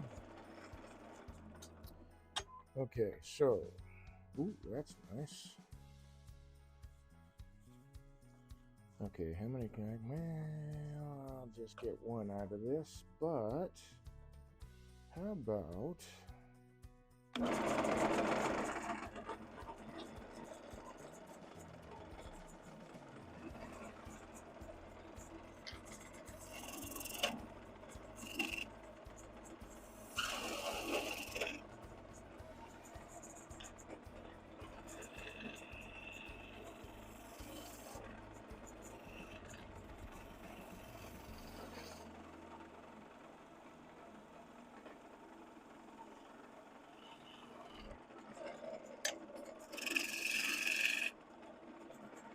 if this one's a little bit more oblong than round?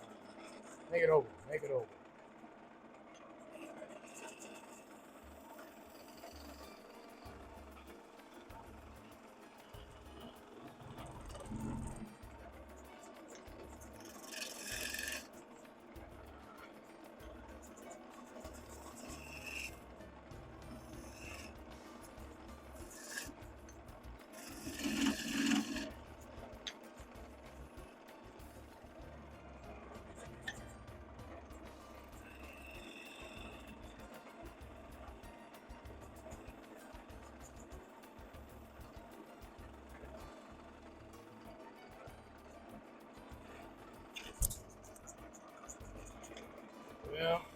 spiral catch there, but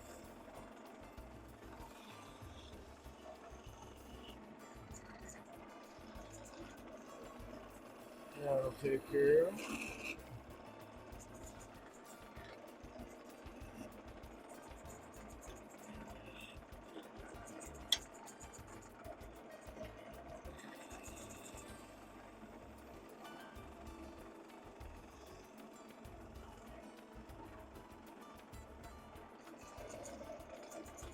And then let's see, maybe this long.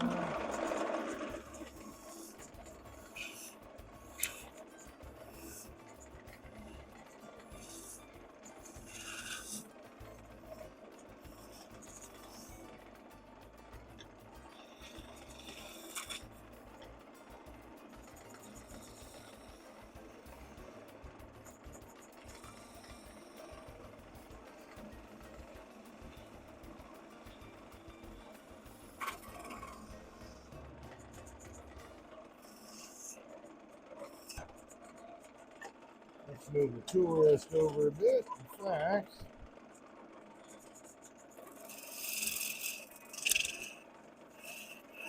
just clean that up right now. Okay.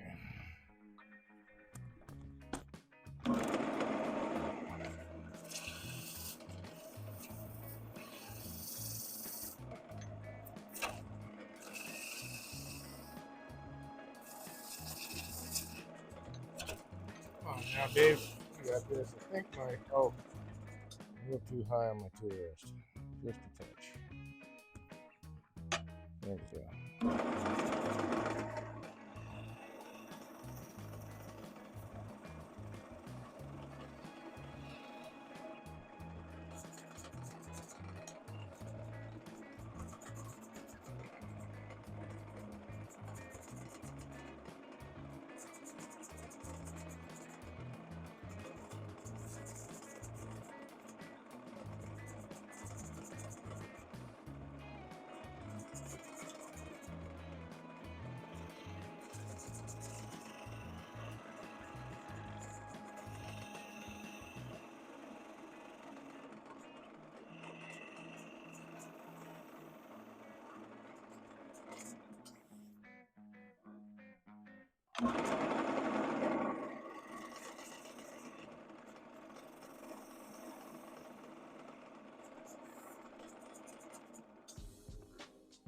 Alright, I cleaned up all the tool marks, except for that one.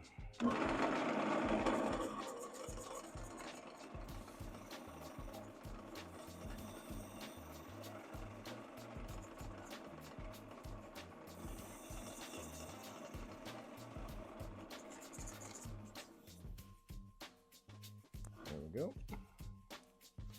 Alright, now let's make those little holding points for lots of ribbons and maple, man. That's great.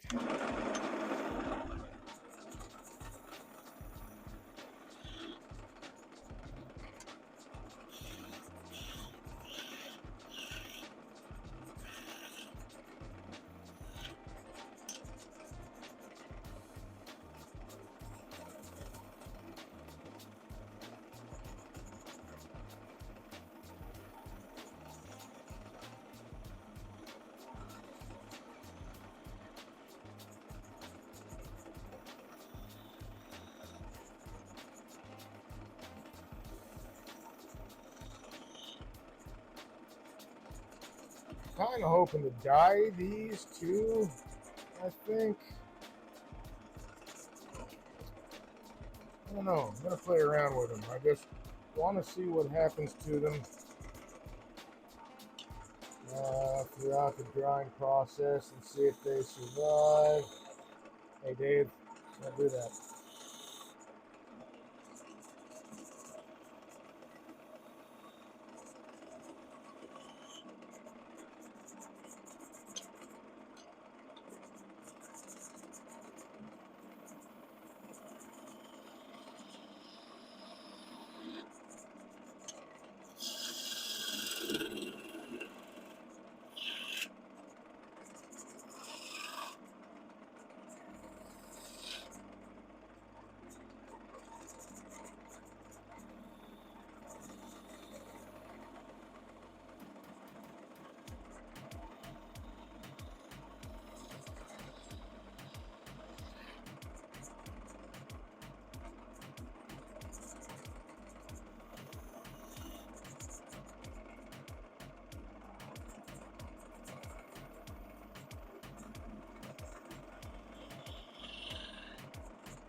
I also on this piece now have this really nice canvas. This is going to be the top and this is going to be the bottom. So I've got this really nice canvas to play with. I didn't realize I had skated across that.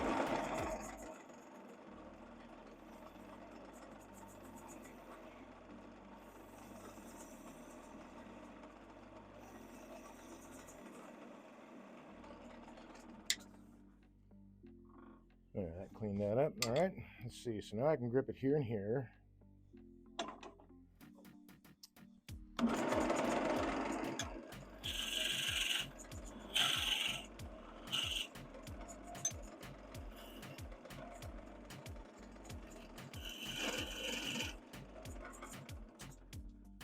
So there's the saw. I can grab it here and here with the chuck. Hopefully, just cutting right through that pith is all I was doing right there. Hopefully the jaws won't, I mean, this is gonna compress the piece a little bit right at the jaw hole because it's green wood. But I want to see how much. I mean, it is maple. It's not like it's elm or, although there's some pretty hard elm. What's another softer wood? Not counting pine. I don't do this with green pine. I do not turn green pine very often at all. I want to say evergreen is I've turned some evergreen, but I mean, which is it is a pine tree, but not just actual. I guess I can't say actual pine either, can I? Because there are so many species of pine. Not a soft pine that's green. I have tried to turn willow green. It doesn't work. It's just way too soft. You have to actually season it, dry it. Willow turns pretty nice when it's dry. It's still a soft wood,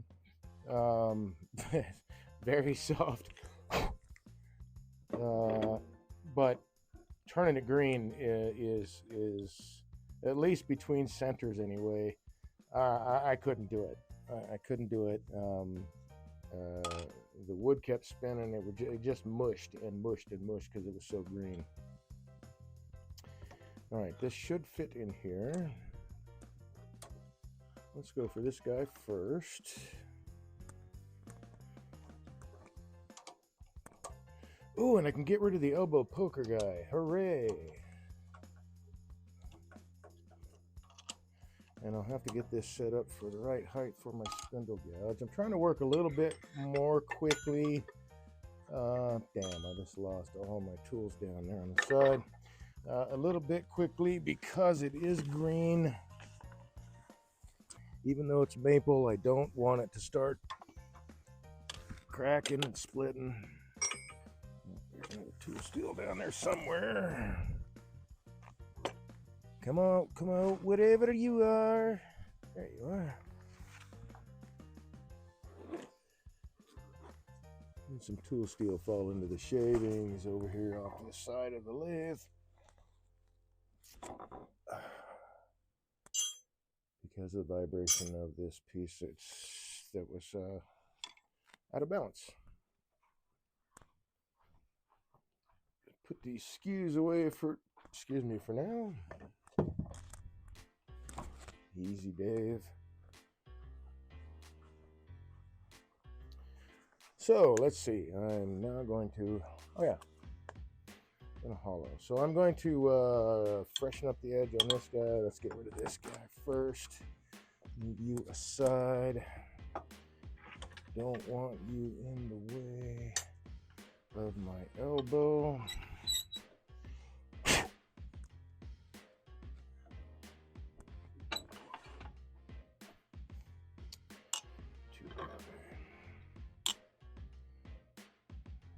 Probably right there.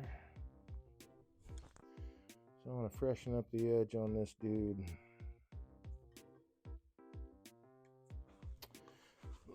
some brass happening here. That's steel brass.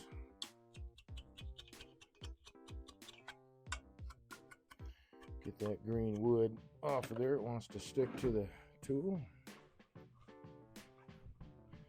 So yeah, I need to freshen up this edge on this spindle gouge, and then I can go for it.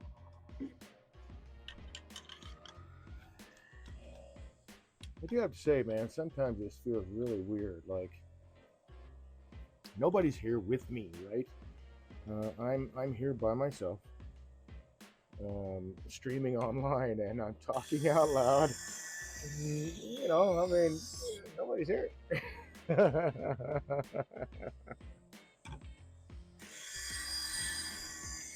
You talking, Dave? I don't know.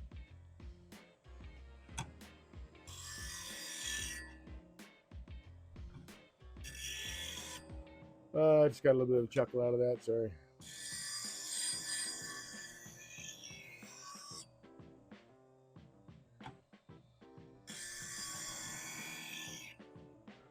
There we go.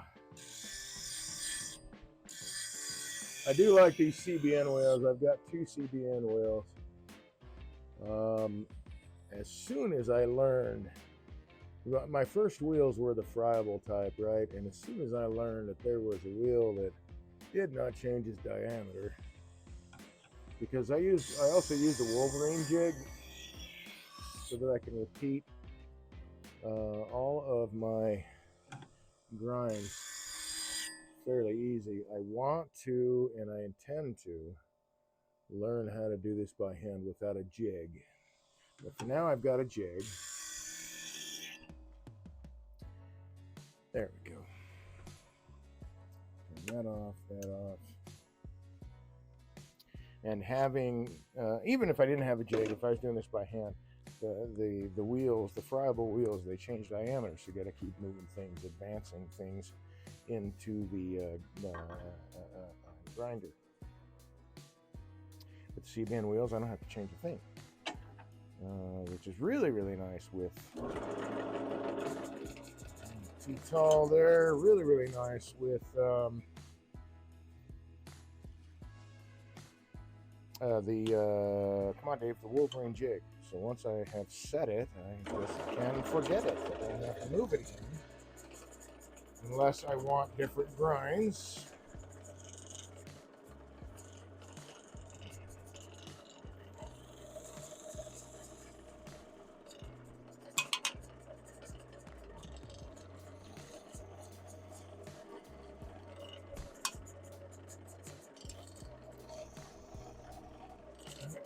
Kith is surprisingly hard.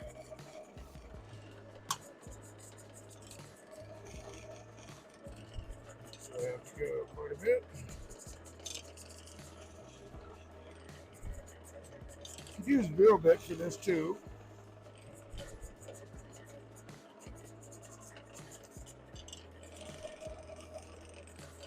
If you were so inclined.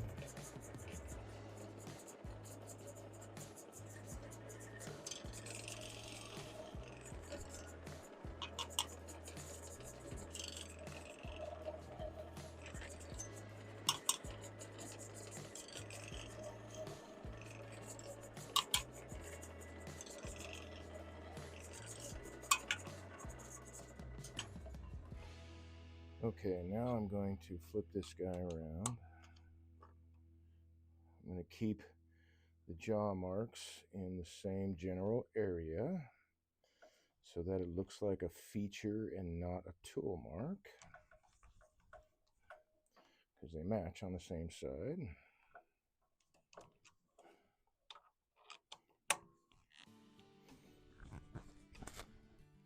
And I'm going to finish my boring hole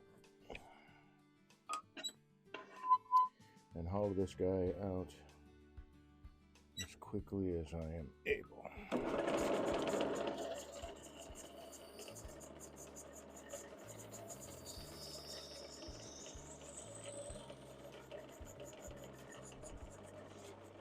There we go.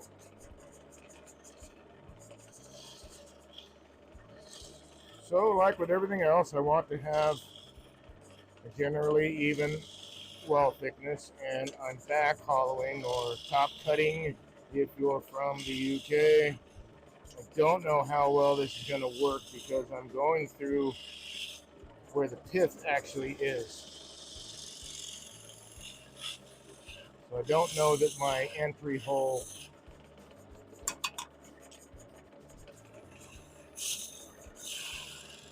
isn't going to, really widen up dramatically because the pith gave way.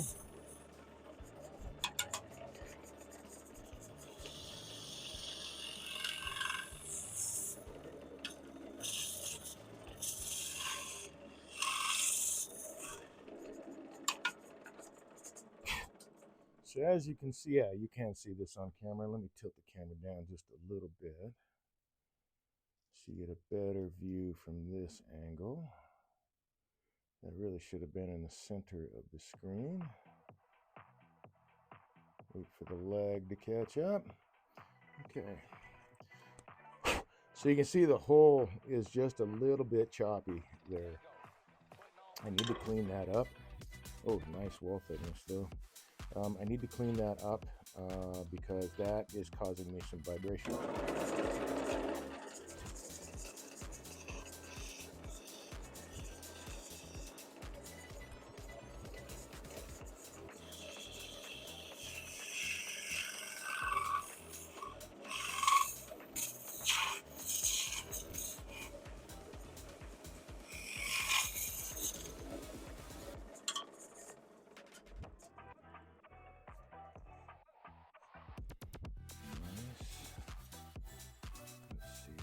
That's good. So I need to take a little bit more off here.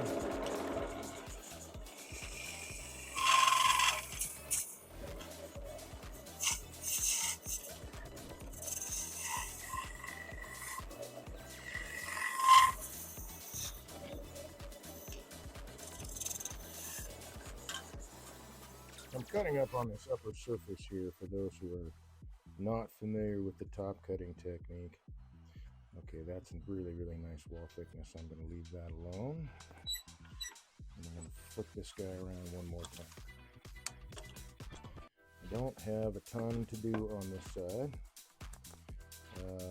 As you can see, if I can get this on the camera, actually I should, I'm going to do a little bit more on this side, but as you can see, I'm almost, I wonder if you can see it on camera. Let me drop this down, down, down, down. Wait for the lag. There we go.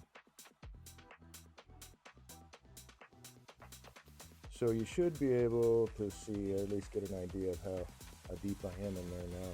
I'm all the way out to like right about here, so I don't have much to do on this side. I do want to clean up a little bit more of that though, so let's see if I can get it back in the jaws and have it running true. Yep, okay. So I want to thin this area out a little bit more.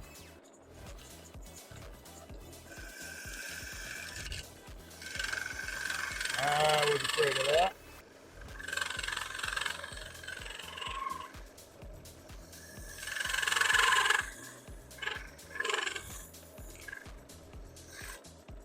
So nobody's going to see the inside, right? I mean, I'm still doing the best cuts that I can do and all that. Nobody's going to see the inside. Perfect. Nobody's going to see the inside. What really matters is what the base of the finial is going to cover. So it's okay if this hole is a little bit bigger than I really wanted. I do know that I'm working with green wood. Just going to true this hole up so that whatever tenon I fit in there will meet all the way around. I got a little bit more to go.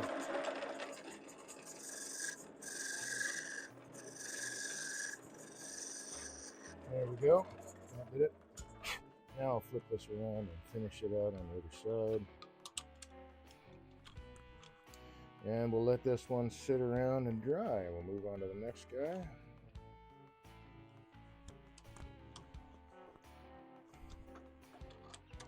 Now you can see here, sorry, one sec, where the pith comes off center. I've got to be really careful of that because I don't want to break that out. I only have a little bit to hollow, so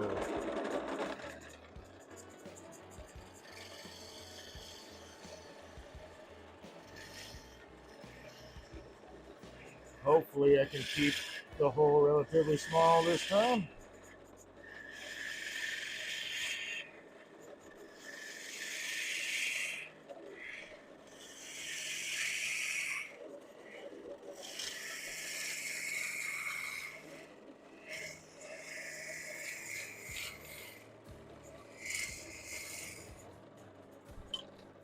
That should be just about it. Oh yeah, that's really nice. I even got the tool lines to line up. Like on the inside, there's no. It does not feel as if there are tool marks. Okay, so I do need to clean this hole up just a bit. It is kind of choppy. I want my tenon to fit squarely.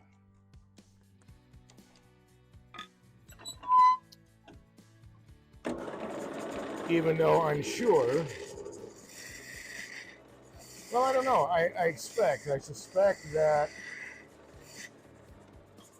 the hole itself is going to become a little bit oval anyway.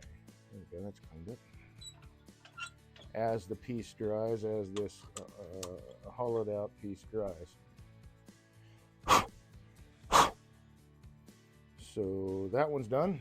Moving on to the next guy. Let's see, let's put him down here. I'm going to save the long one for last.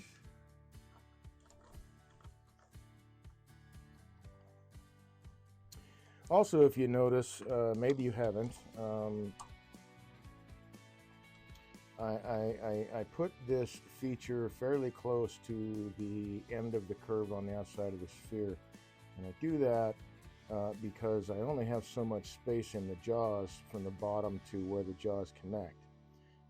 If I have a bit like this that needs to be turned away, I'll put the other end in first like I just did.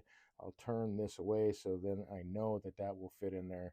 And since I'm on this side, I'll just start hollowing. I like this technique very much. It means that I can do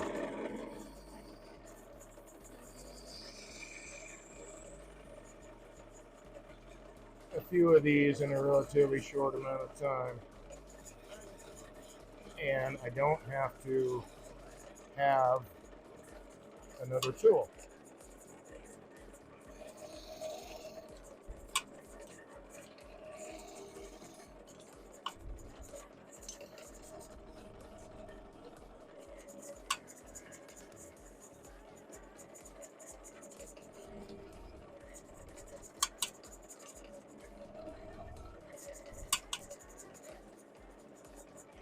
Oh, this part's going to take a minute, apparently.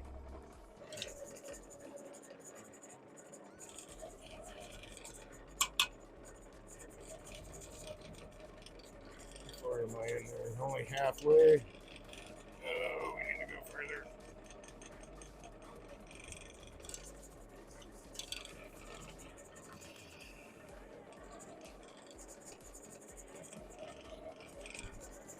We got there a little bit more.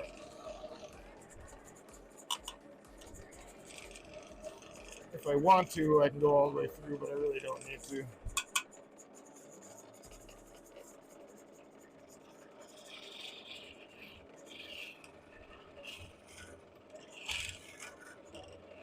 And I won't take the chance, I mean, it could happen, that I get all the way through and then I make contact with the bottom of the jaws with my tool, and that would not be a nice thing.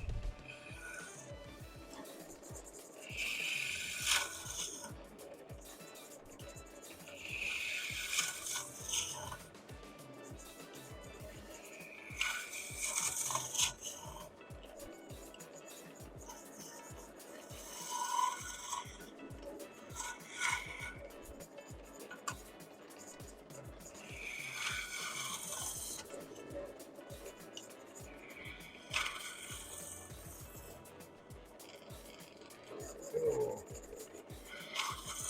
a big plug of wood shavings there.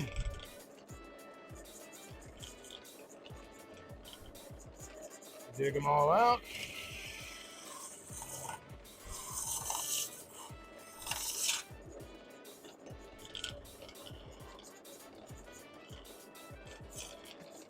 just catching them in the flute of the tool and bringing them out.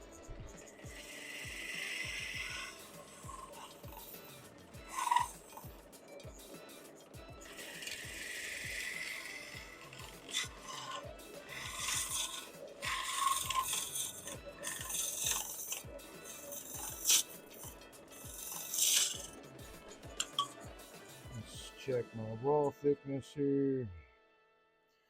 Not bad, not bad.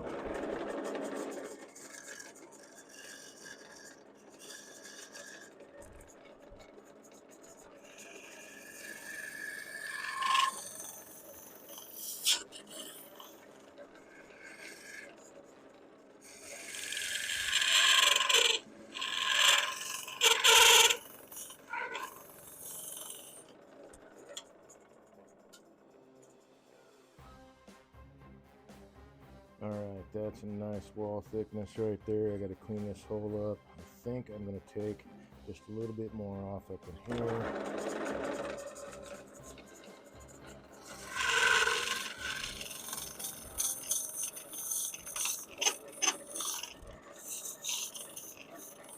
Now this skill does take practice, quite a bit actually. And I have actually tried it with different grinds, and I find that this is a straight 50-degree grind, and I find that 50 is just right.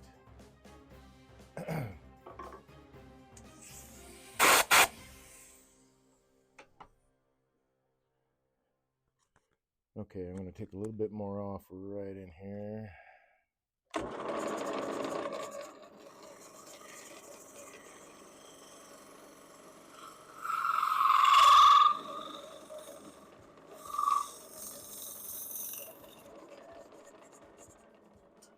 She's spitting water at me, man. Let's see. And a little bit more off in here now.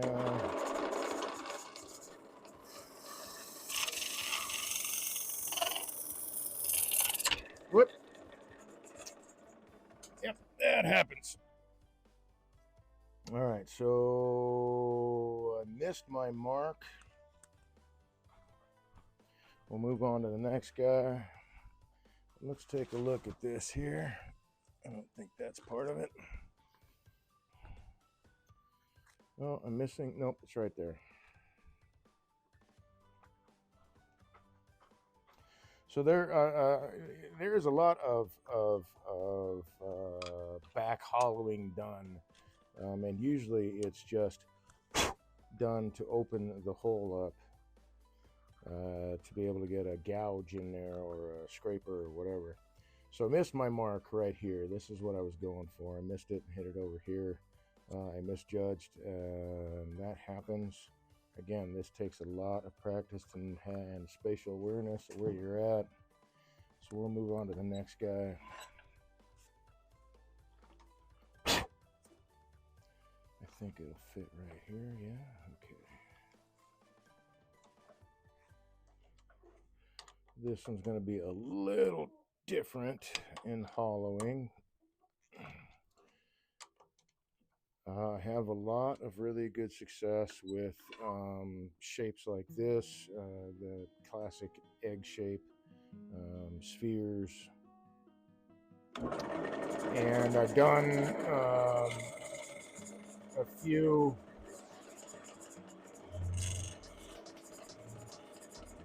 larger pieces with a 5/8 spindle gouge, 9-inch diameter hollow forms.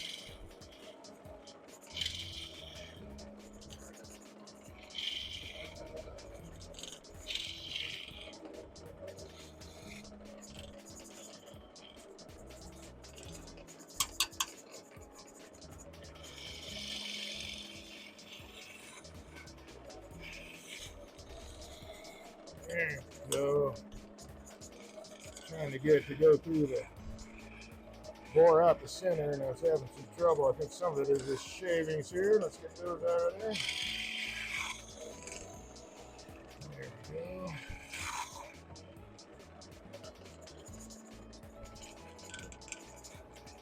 on out of there.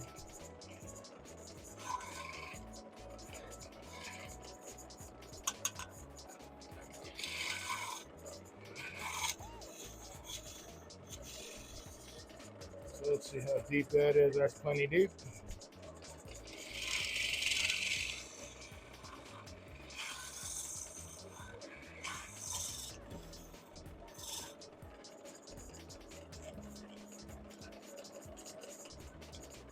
Work these shavings up.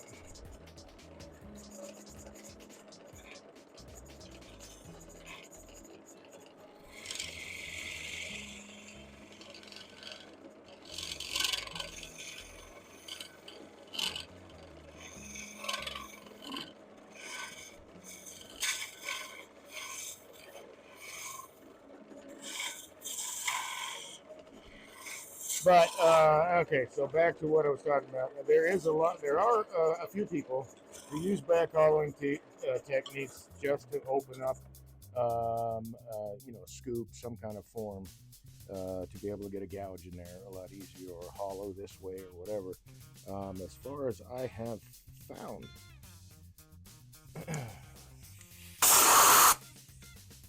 nobody else is actually using this technique to hollow an entire piece.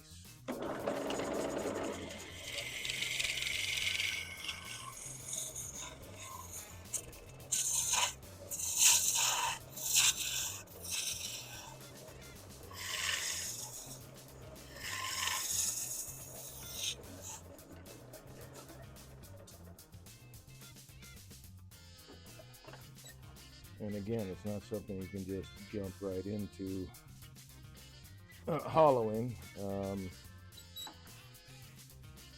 There's some definitely some basics you need to learn first. Get those shavings out of there.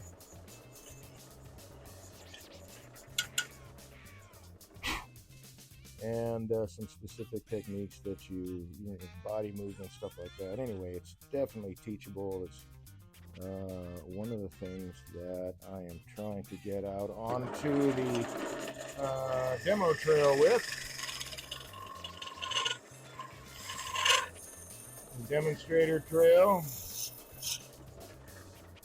I think that was just where I want to be. Get those out of there.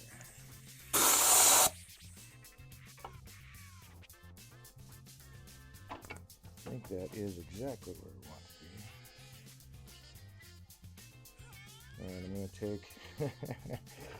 going to take a little bit more off and right in here.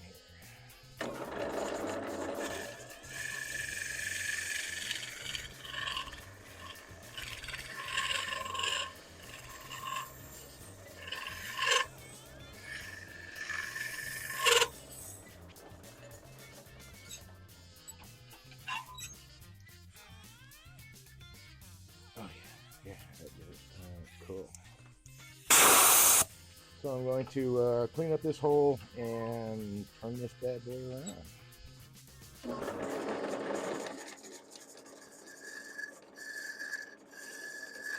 I have noticed, usually, like I said, I'm using seasoned wood for this. Not very often am I doing this with green wood. I probably should, because normally my tool heats up a lot from rubbing against that fulcrum point, and then the act of actually hollowing and all that, it tends to heat up, and I've got to cool it down. And oh man, I made it all the way over to here, so that's excellent. Let me line up these marks here. Working with green wood, the tool tends to not get as hot, and I'm assuming it's because of the moisture in the wood. Where are we at here? 10:22. All right. Orange Dan 76 says, "Hey Dave, hey man, Orange Dan, I started streaming turning from my phone. Okay, when I am in my shop. When we move into that house and I have cable running, I will start to stream with a laptop." Hey, groovy man, awesome. So you're using your phone now. Okay, I actually did that today, although I didn't live stream. I went out to the bee yard and and took some video because I can't live stream out there because I don't have cell coverage or internet out there. But yeah. Okay. A lot of people seem to stream with their phones and get some really, really good quality. So I'm looking forward to it, man. That's very cool. Thanks for coming by. And TC Schmo, I think, is yes, late arrival. Oh, I wonder if that was with the last break.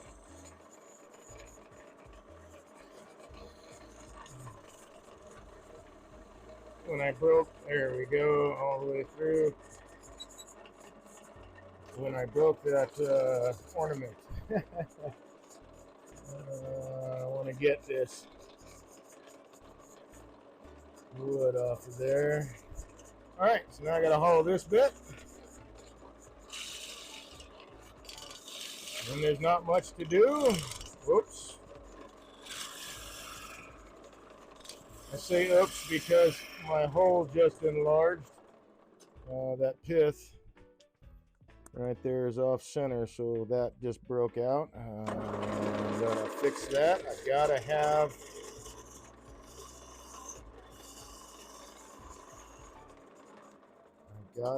around. I can't have any nicks and stuff out of that. It starts to cause vibration. That's my fulcrum point. Is that outer ring there?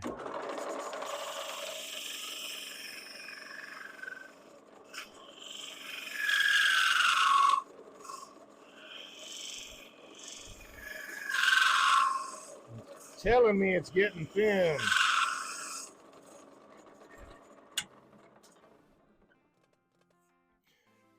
And it's almost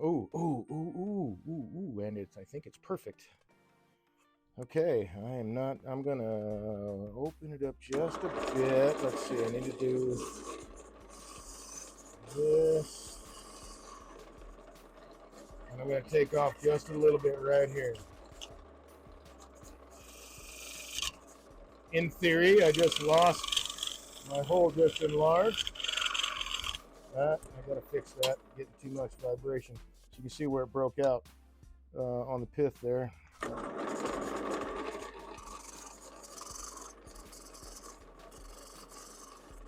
So I may have to make a slightly larger cap for that. That's all right.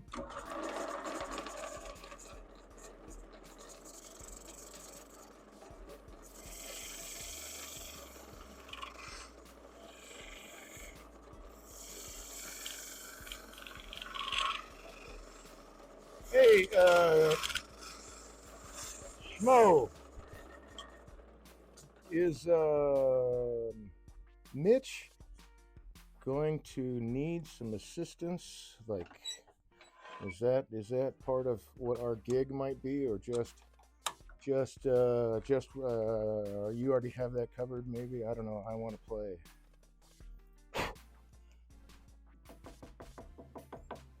When Mitch gets here, man.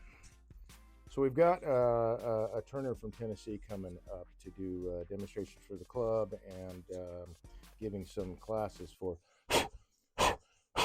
the beginning turners mostly, I think. Yeah, okay, so that is a very even wall thickness all the way through. Not round, so there's more than one shape that we can do this with. So I got to set this aside and let it dry. So I will, let's see, I got to set that over here. I have lots more of this to do. I cut this big beast up in several chunks, trying to get like the straightest sections. I think here I'll have to turn this, cut it off, and then turn that because it's bent too far. But then I saved this piece out of it because it has all these branchlets coming out, and I know there's going to be some burl in there. I cannot wait to get to this guy. What time is it? 10:30. Uh-oh. That might mean I gotta do this now. This will be interesting. Let's see. If I go through here, I mean, it'll be a small hollow form, but that's okay.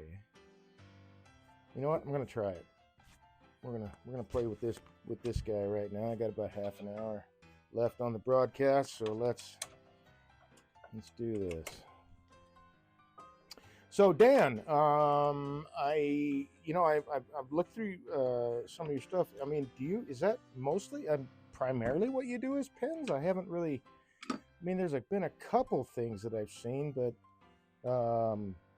I'm only asked because like I'm all over the map, so to speak. I want to explore everything. I haven't found my niche, I guess, or maybe I have, and I'm like exploring it across all different shapes and what have you. I don't know, but I'm just curious because I know that there are turners out there that that's all they do is they do pens, or some turners all they ever do is like those kits. Not, and it's not a bad thing. I'm just curious. I've done some of those kits, quite a few of the salt and pepper shakers actually. Some as commissions and some as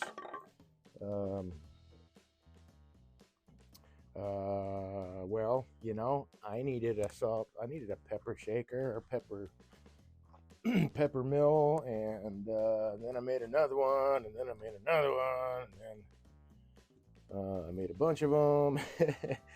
Have some friends that have some of them. Anyway, just curious.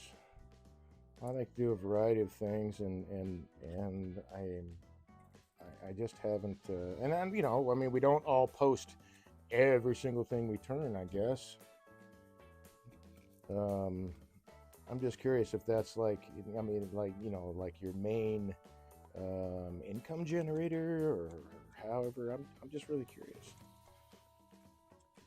There are some, and you make some really, really nice pens.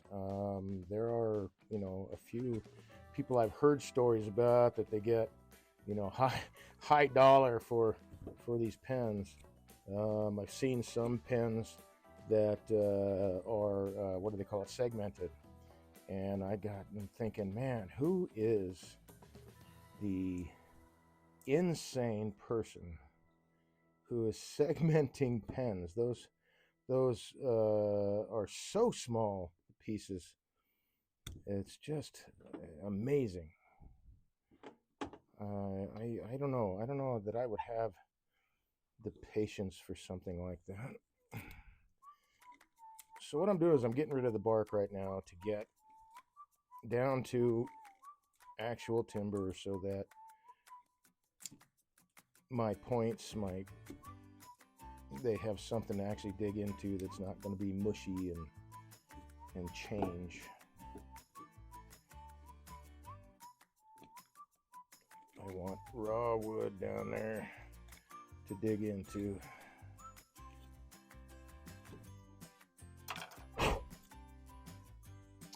So you're going to be off balance a little bit for a minute, but that's okay. It's not going to be long. I really want to see what this looks like, so I saved this piece. I like working with crotchwood myself. So let's look into TC Schmo says, oh yes, hope to have as many assists as lathes. Okay, groovy. Awesome. Okay, done with the chisel. I just can't wait to for him to get up here. It's been, a while since I got to see him face to face. And it's a bummer, his wife's not going to make it because, she's a really nice gal too. All right, so if that is my center, I want to go right about there, I think.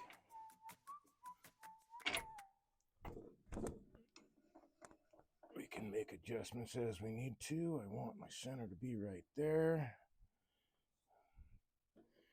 That is not quite centered on the back, so I think that is closer.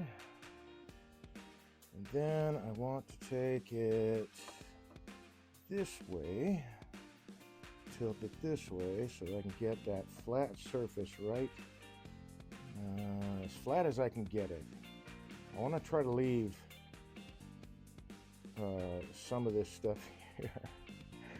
I want to try to leave some of that. I may not get to, but I'm going to try. Okay, I am more or less centered there.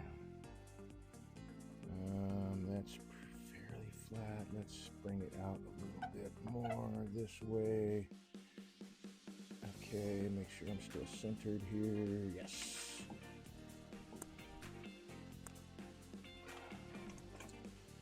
Now we make sure we are secure.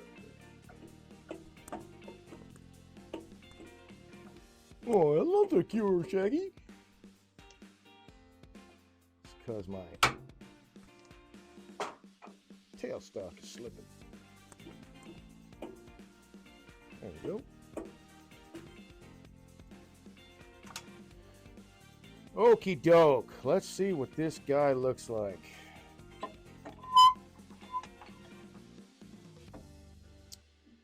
That's all gonna clear. I need some tool steel that looks like this. Not gonna do any peeling cuts into end grain with a skew. That would be pretty disastrous, I think. Actually, I know. Okay, that clears, that clears.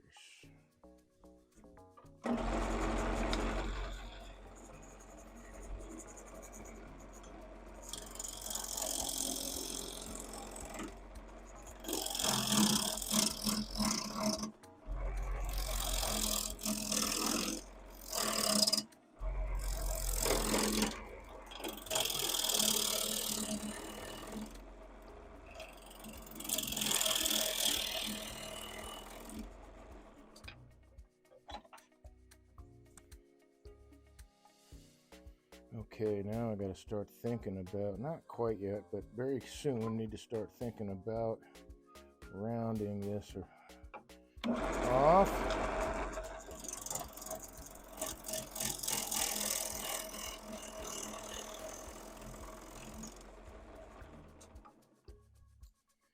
Let's see, almost there, not quite. But let's start it anyway. Let's see what we get. Let's see, that's going to clear, that's going to clear. Very good.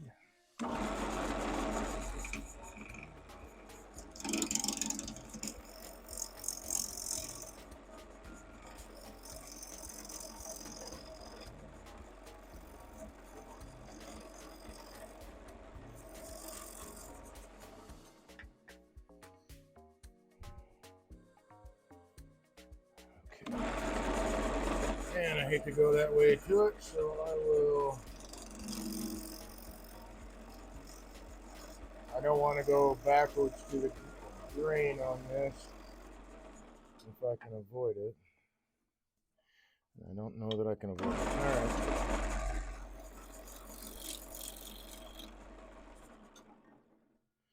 Because there's no support for these fibers right here at the edge from these. They're on the outside. There's no support. But that was a very nice cut with a sharp tool, so it looks like it's a good cut, and we'll keep it.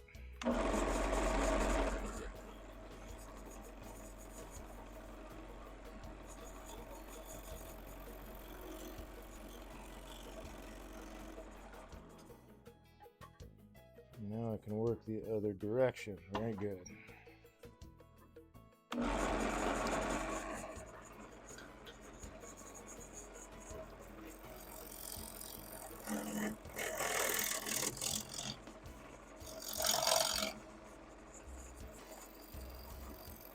Oh, this one is definitely green.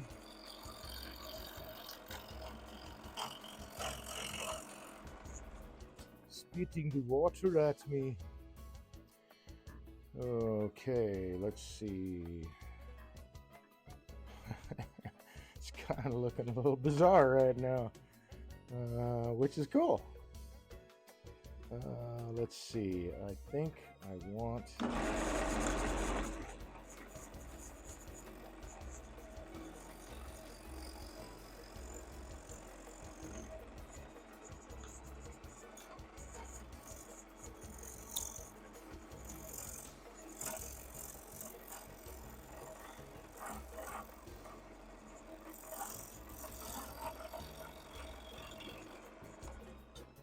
I want that curve to come around like that a little bit better.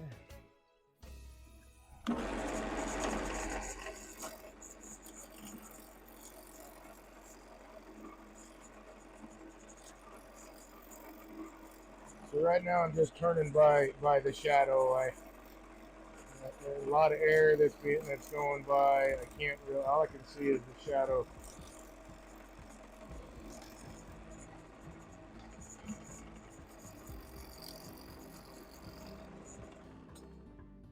But that is enough.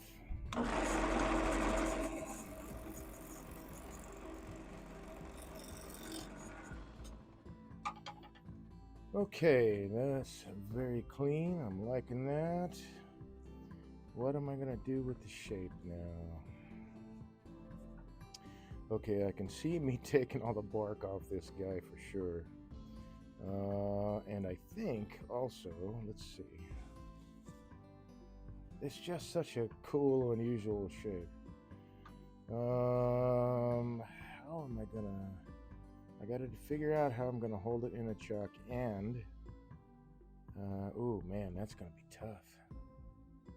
It's gonna be tough because the rings are running this way, right? So the grain's running this way, and if I make myself a hold for the chuck here, it could separate from the grain right there if I'm not careful when I'm hollowing. So I'm not sure. Let's see. But you know, it's maple, so we're gonna give it a shot. And if I do this right, I think I'll be able to. Oh, but I could do an expansion hold. That would work. And then I could make feet for it, hollow it out, keep all this feature, just get rid of the bark. That might look really flippin' awesome. I'll just have to turn that a little bit or sand it or something. That's not a big deal. Okay, let's finish. I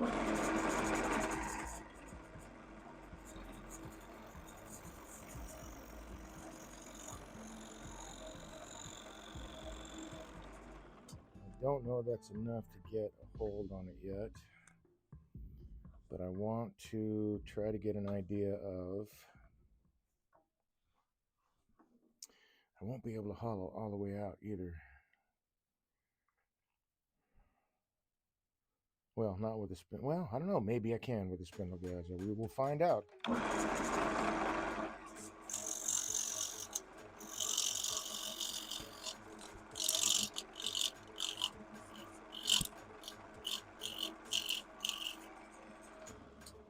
So can I make an expansion hold?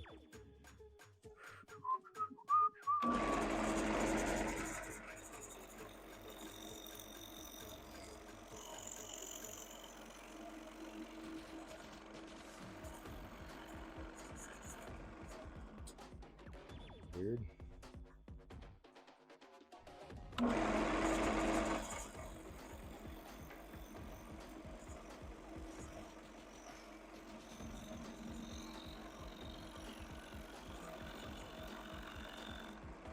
So I'm working on refining the shape as I go.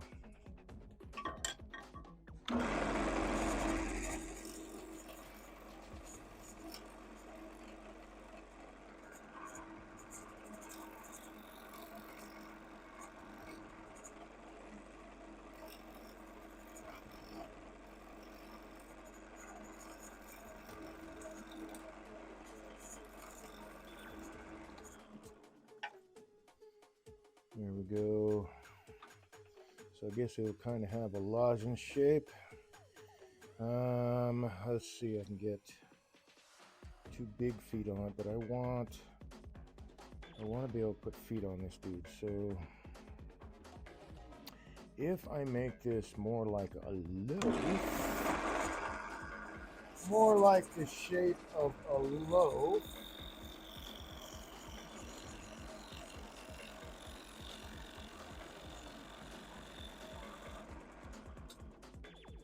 yeah, that's getting me where I want to go.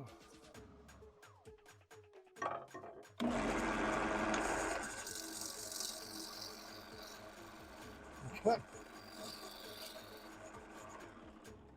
it's going to be interesting too, hollowing side grain. I've done it, but you know, several times. I don't recall if I've done it with a spindle gouge yet, so we will find out.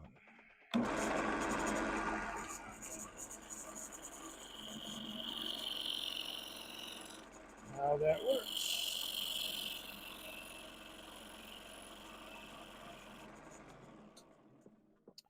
Okay, so my feet are going to have to be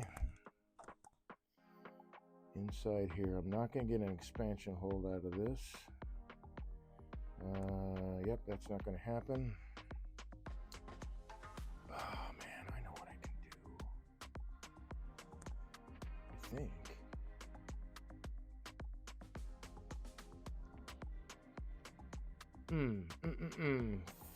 Think. Nope, I think I'll leave it the way it is. Let's, I can put that in the chuck. That'll be fine. I cut this off. That'll be fine. All right, I'm going to try to hollow this guy with the spindle gouge.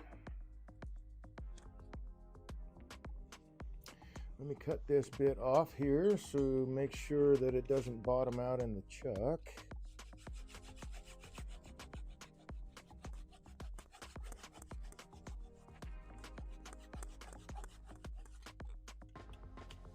As the teeth fill up with stuff.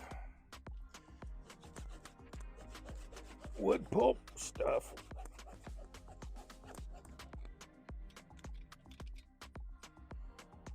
I think this might be a good use of a bandsaw, but I don't own one.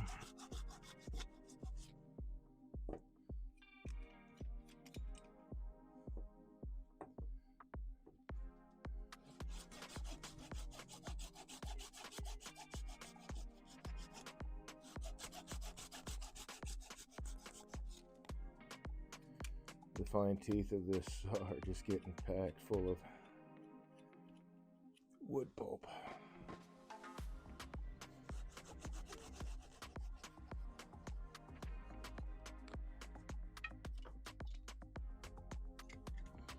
Groovy, that's good enough.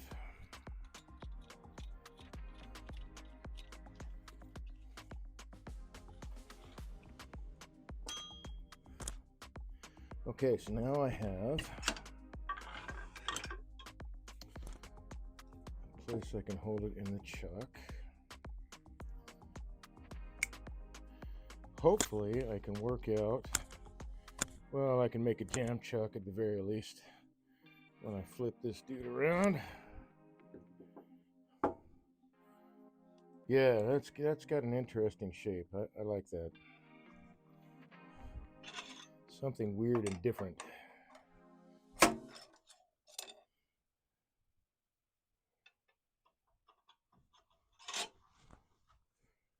Okay, time for the chuck to make its appearance. Uh-oh. Got my towel stuck underneath the banjo again.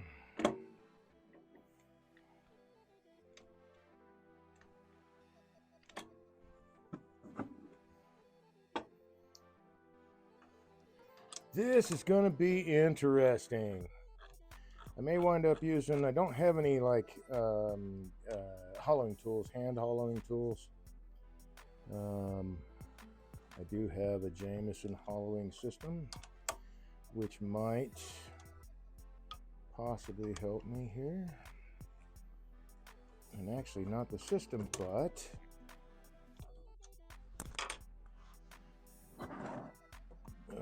where is it? Where are you at? Down here? No. Yes. But the small boring bar might do it. I can put this in my tool handle here if I need to get. We'll see how this works, man. I don't know.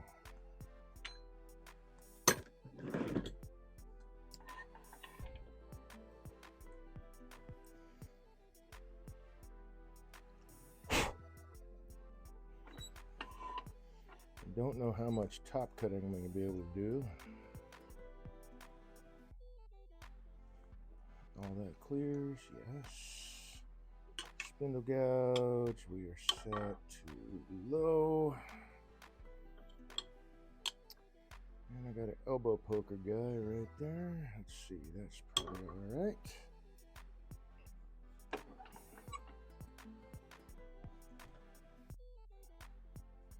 I think if I cut that off, where am I clearing here? I'm clearing there. Yeah, I'll just cut that off.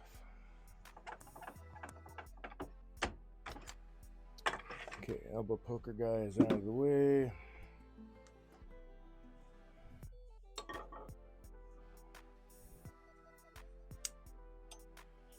Take care of that guy.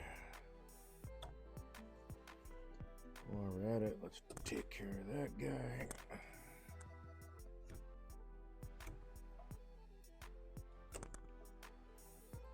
What is the one woodworking tool you've used the most in your whole life?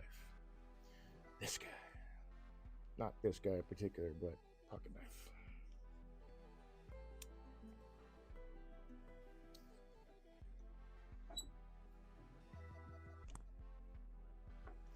A little bit closer, maybe.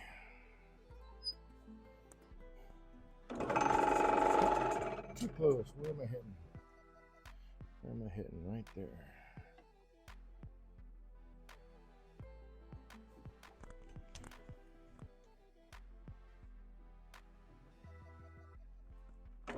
There we go.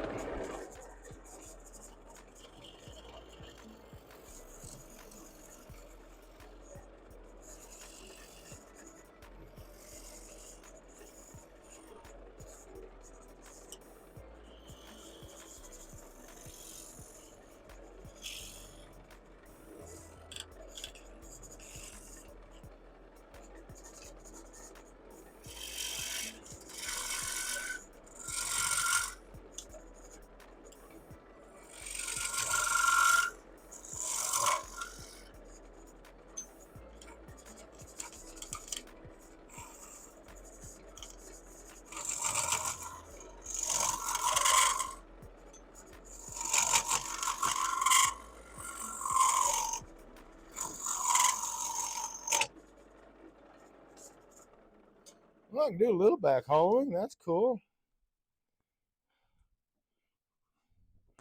Not a ton, but a little bit.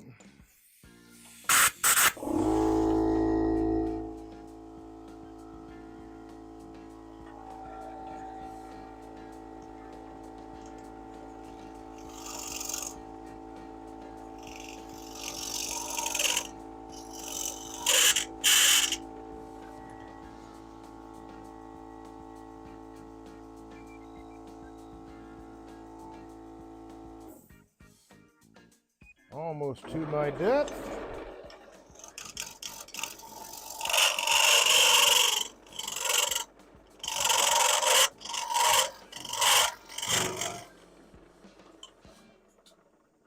Oh, be quiet.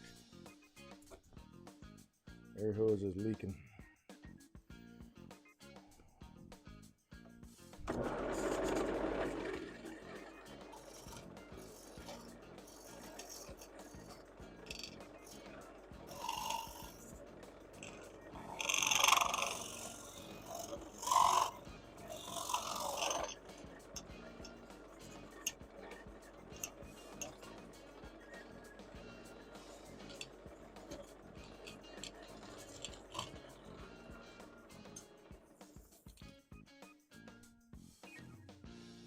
Okay, that is deep enough.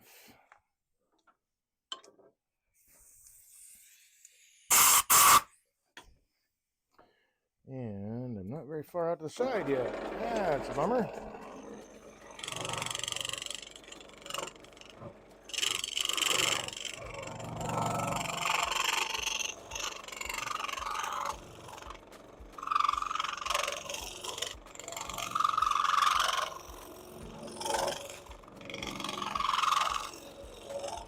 I am doing top cutting here, I clearly will not be able to get all the way out to the ends, because this is how I'll blow right through the sides if I try that.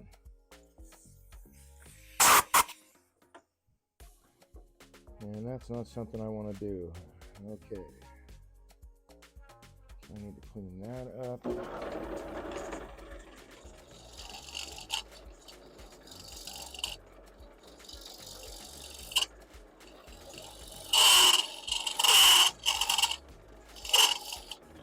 Couple of light cuts on the bottom there. How are we doing on time? Does that say 54? It sure does. All right, if you'd like to hang out with me, I'm going to take a few more minutes to finish hollowing this guy. I'm not going to take off just yet. Where's my light? I need my light.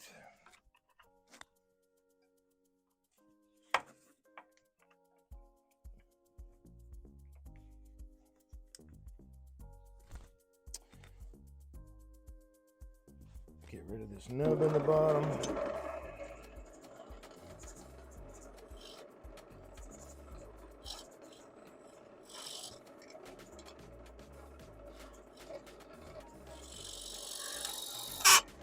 There we go.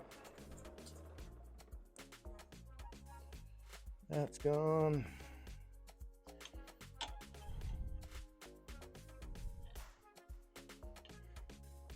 I've got about half an inch down there. This is looking kind of cool, man.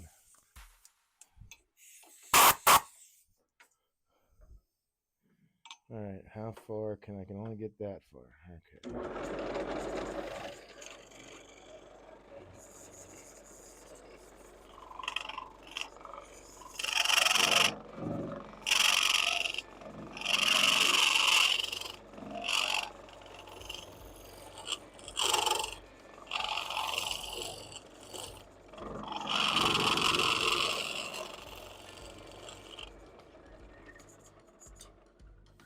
Lots of shades.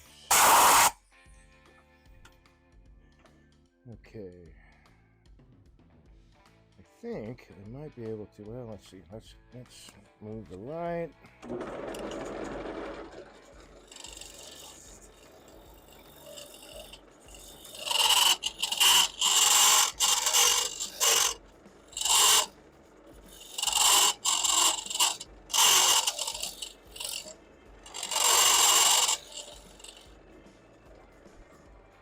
Kind of doing a little backwards back hollowing there. I was cutting over on this side as opposed to up here. I was cutting up over here. Very tricky to do, actually. Okay, I need this guy.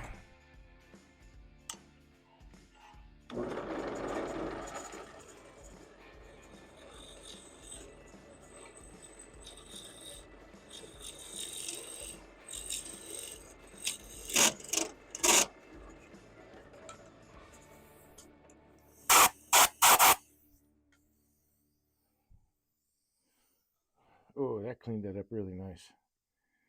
Okay, I need to quiet. I think it's time I got a new brass fitting for my hose because it keeps leaking by depending on how it's sitting. Let's see here.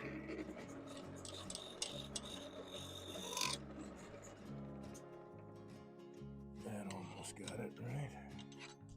How does that feel? Okay.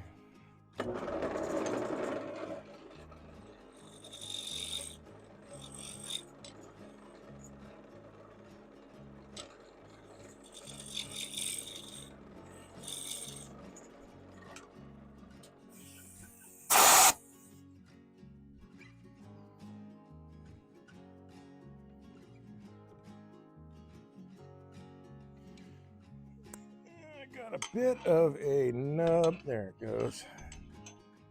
It was just hanging on by a thread.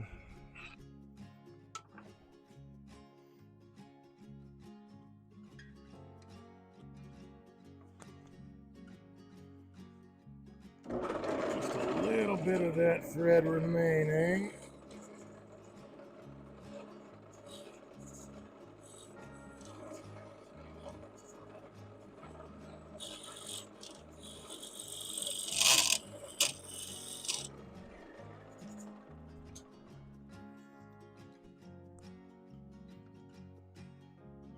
Oh, okay. Since I'm dealing with side grain, I'm getting a little bit more tear out than I really want. Well, not tear out. It's not tear out. That's not what I mean. It is the rings layers separating, so I'm getting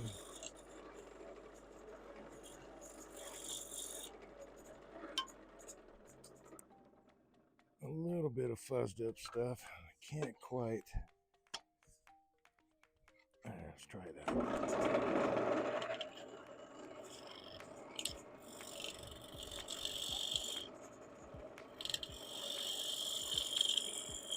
There we go.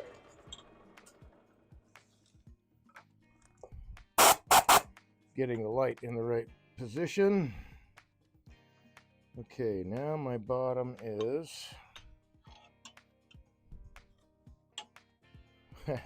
right there.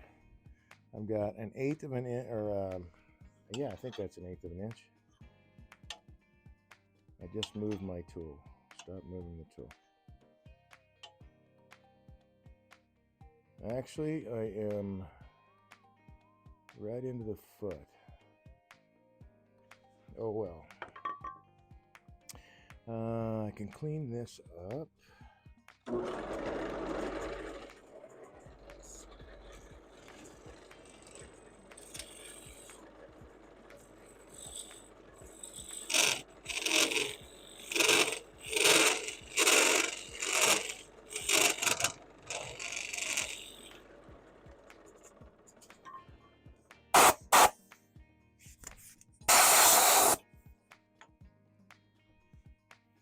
A lot cleaner. Nice, nice, nice.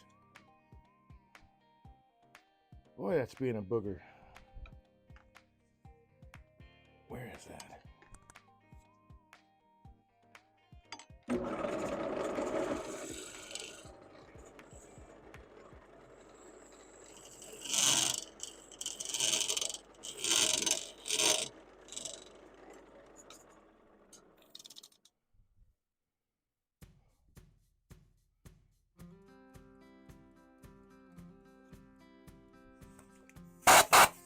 Trying to get tool marks out. It's just a little bit tougher because I've got all these features here in the way.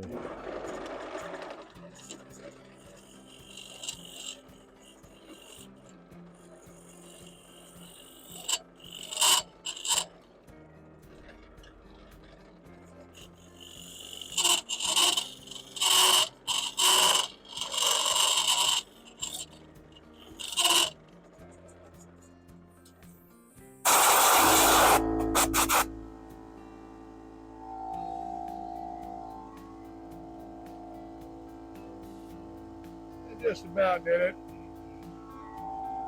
Just about.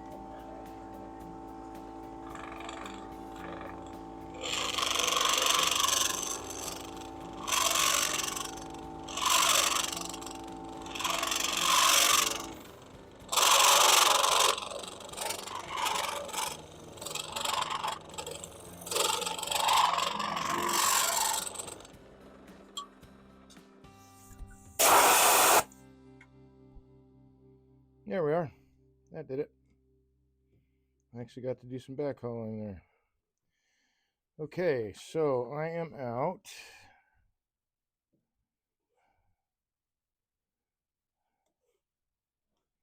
About this far. I've got, I'm going to call that about 1/4 of an inch wall thickness.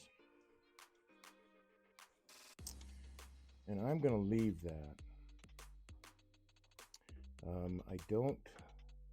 I can't get any further in that way. Let me try. Where's that guy? Did I put it back? Yes. Okay, I need to swap out my collet.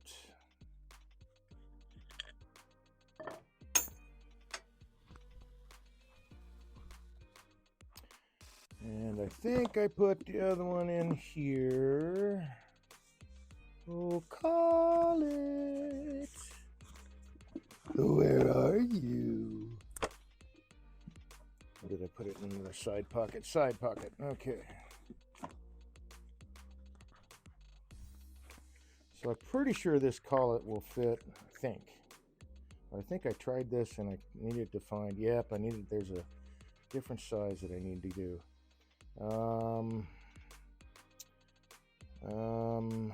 Thinkity think. All right, so put this guy back. I need to locate my other collets. I've got 4. One of them might fit this. That is this guy right here. What am I holding in there? Oh, that's a drill bit, right? No. Oh, it's a point. Why am I holding a point in there? I don't know. So if I take this nut, move it over here. I'm going to get a regular scraper bit. Not out of here though, because there's not one in there. They should be right there.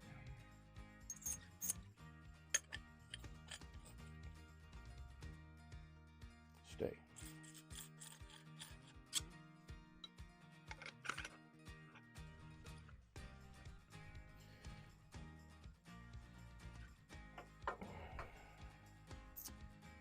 So take this guy, we will use this in its 45-degree orientation.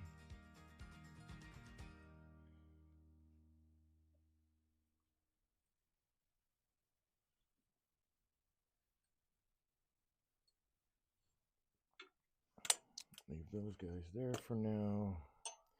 What will that get me? Will that get me further up this way? It should get me more up here. All right, cool. And the next piece of that puzzle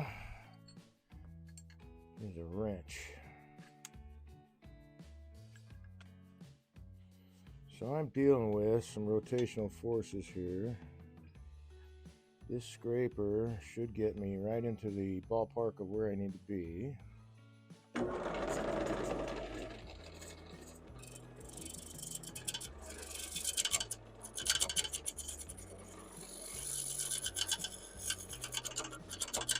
Yeah.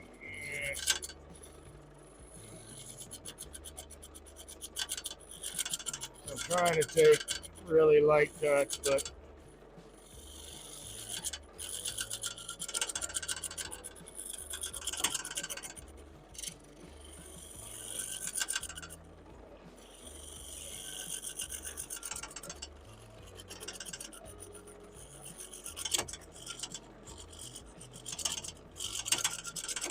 the rotational force of this dude, I really need a better hold out there. So that did get me though closer to here, which is what I wanted, closer to this outside edge.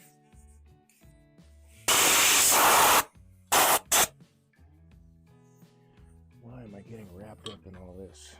Okay. And it opened it up some too. Oh yeah, no, I'm good with that. I'm gonna take my negative rake scraper and clean that up. I think I'm gonna try. Let's go with this first though. Let's see, can I get there without? Yeah, I think I can.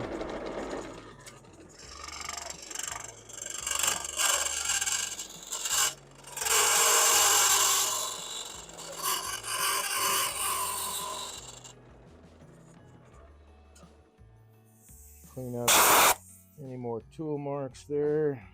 Yes, that got it. Very nice, very nice. Okay, so I am at the point where I am as hollowed as I'm going to get with this piece, I think.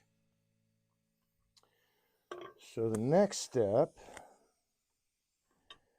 I got to think about, am I going to take all the bark off now? You know what? It would be easier to take it off right now.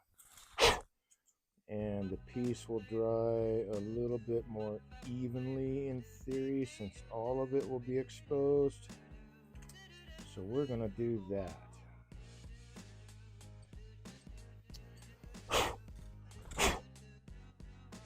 So this did actually help me quite a bit.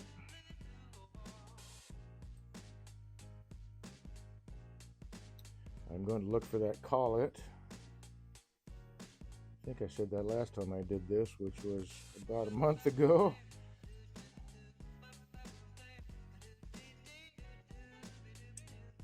And that way I'll be able to hold on to this tool a lot more safe, a lot better, a lot more safely. Okay, so that's done. I'm done with that bit. I'm done with this bit. Let's move this guy over. And let's take this bark off, man.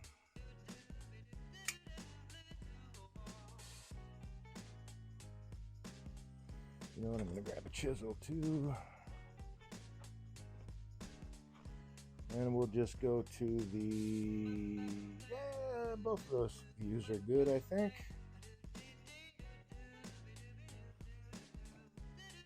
All right, we need to hold this back. There we go.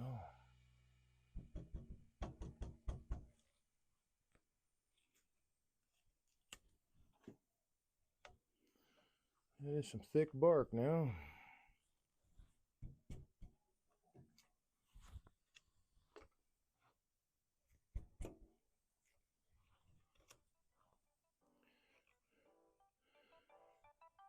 I'm assuming this is probably the right thing to do. I want it to dry as evenly as possible. Now, these outside parts here, the ends are going to dry a lot slower because there's about 1.5 inches of thickness there. I can't get to the outside without blowing through the side here. And I don't want to blow through the side.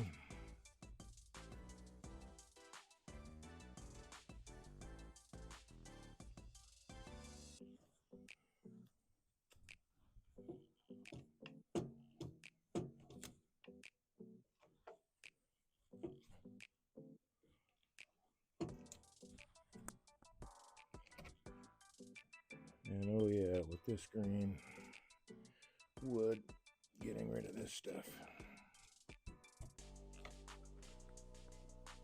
Definitely should be a lot easier than if I wait for it to dry and then try to get the bark off.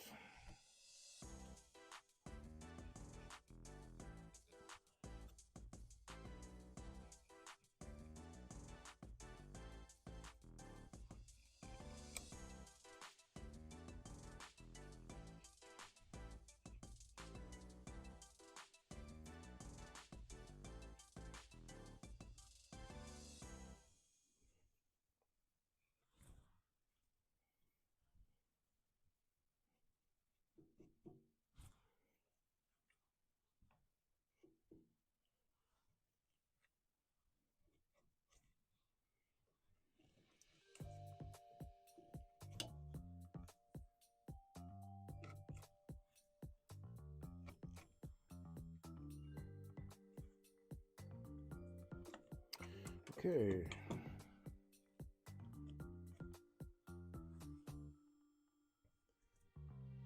Boy, this green timber is just wanting to stick.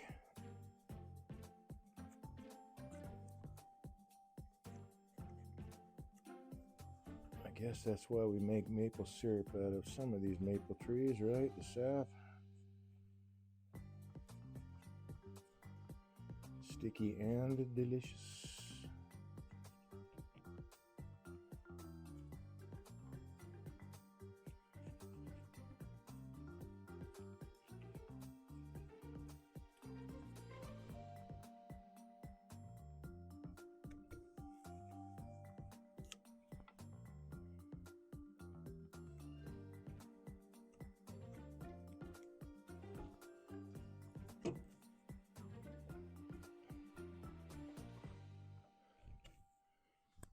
Anyway, the bottom line should be that with all of the timber exposed, I'll probably get cracks in the ends, but I'm okay with that.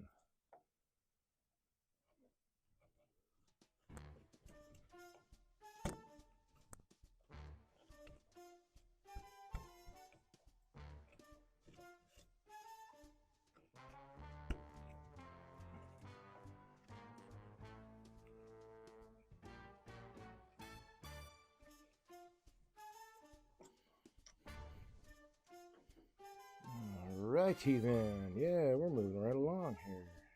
A little bit longer broadcast, but that's okay. That happens too. Thanks for sticking it out if you're still with me. I don't see anything new in chat.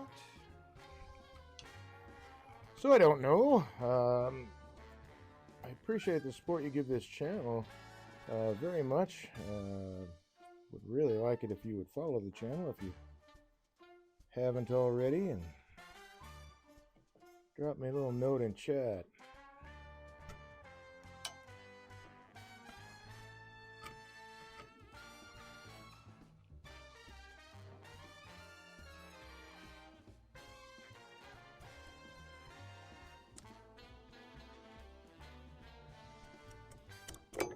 Oops.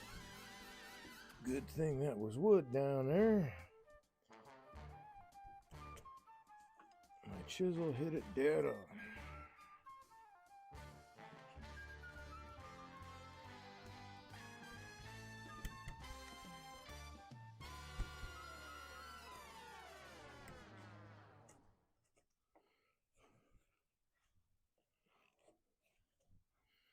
And I'll get some other carving tools on this thing after it's dry, I think.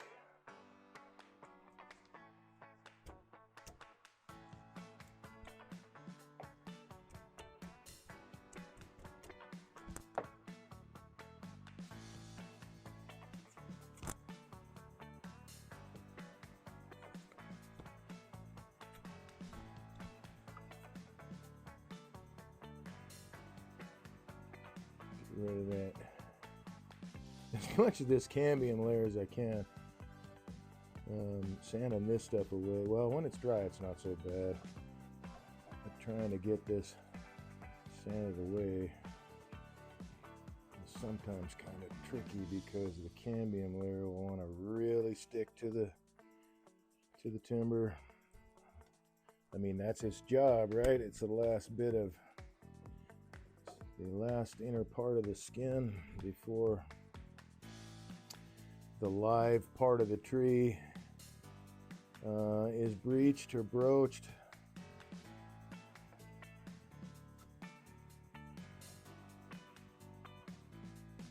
Part of the tree that grows is pretty much the outside of it.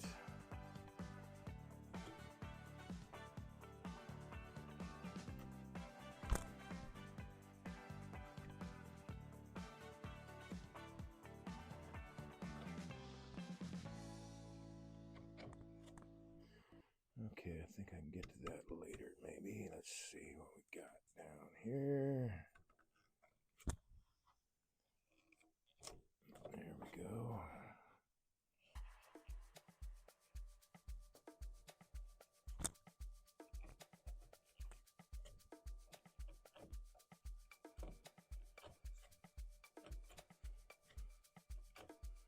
Okay, this stuff I'll probably be able to carve off with my pocket knife later. I just want to try to get off as much of it as I can. Oh, that was wood, not bark. That's bark.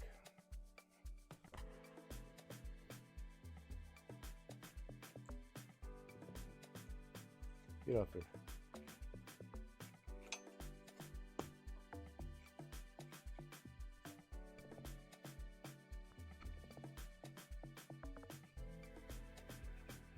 Yeah.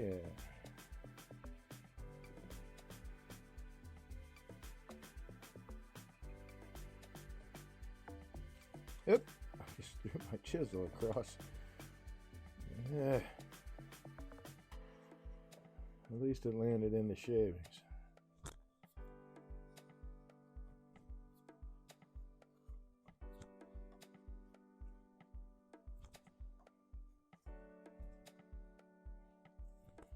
There we go. That's cool, man. It's gonna expose this lovely white wood.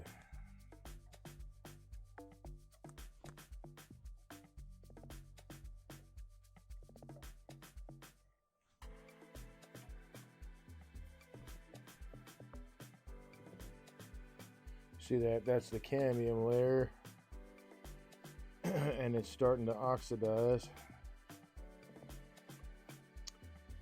I'm gonna try to get that off before it really starts. It'll be harder to get off later. Maybe what I have to do anyway.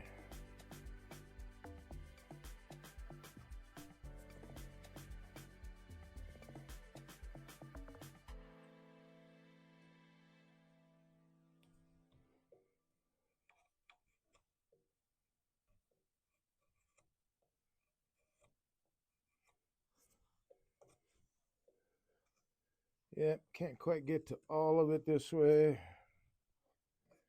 So some of it's going to stay behind and get sanded off. Which is a bummer because it will be a little more difficult.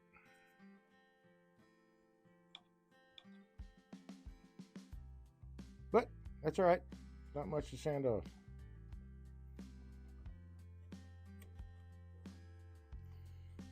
And then I can get all of this bark off with my knife later.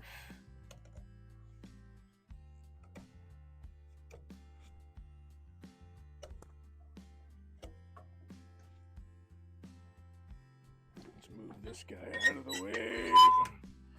Or maybe right now.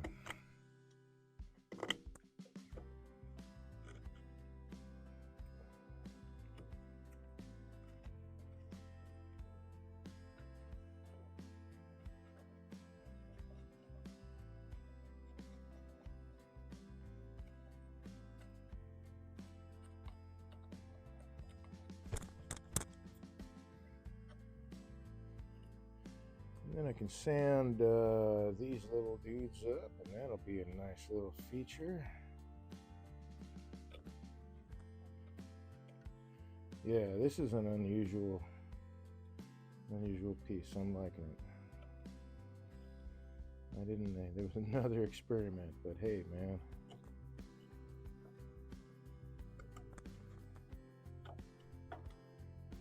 Another experiment that looks like it's going to pay off. We'll see what happens during the drying process. I am hoping that the drying process only adds to the piece.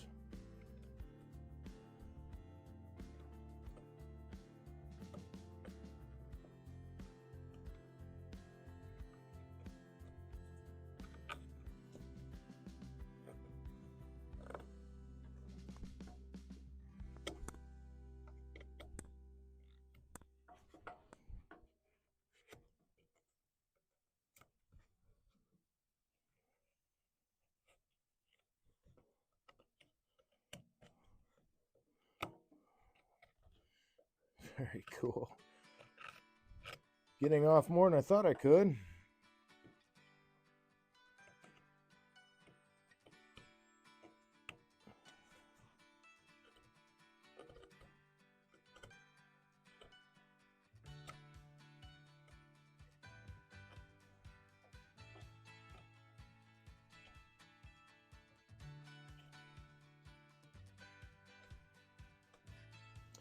Let's see about this guy.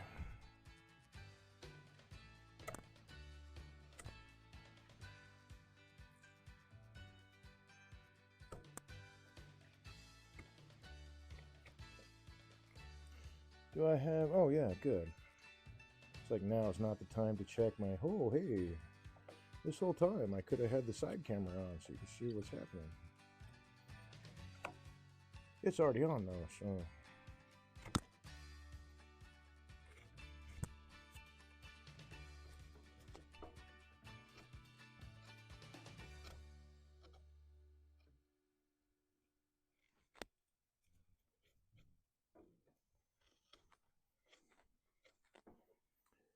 So you do get to see it, I guess, is what I'm trying to say.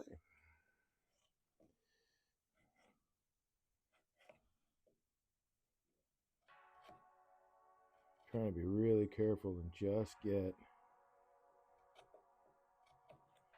the bark and not the outer surface of the timber here.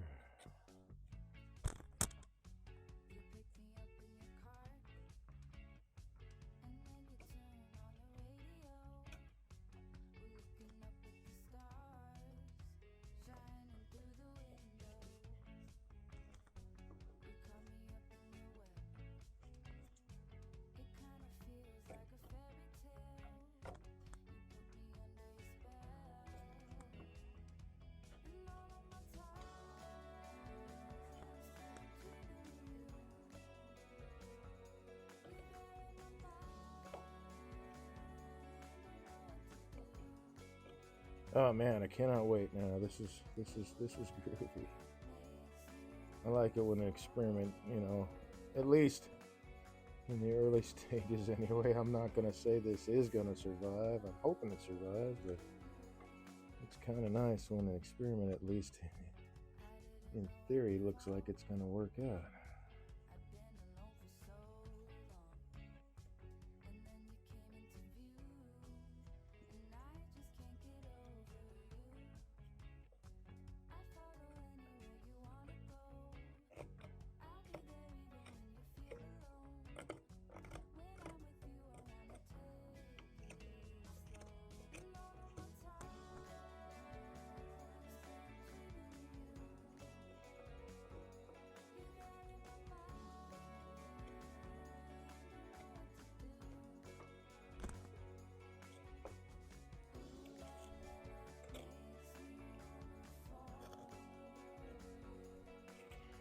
Clean up this hole a little bit. Just a little bit though. Most of it I can do with a little Dremel sander. Just want to get, oh, that's pretty solid. Some of this torn away stuff out. There we go.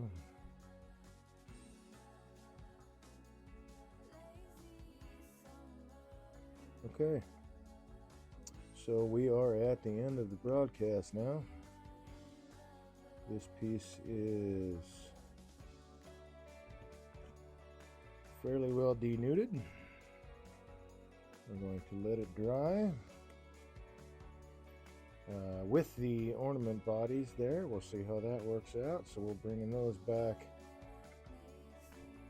in a future broadcast to see what we can get out of them if they survive.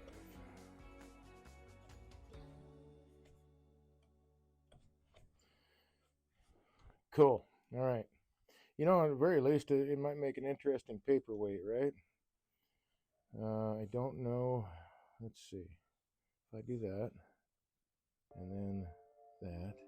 So I am down into the foot. I'm not going to go. It looks like I'm going to have to figure something out about that.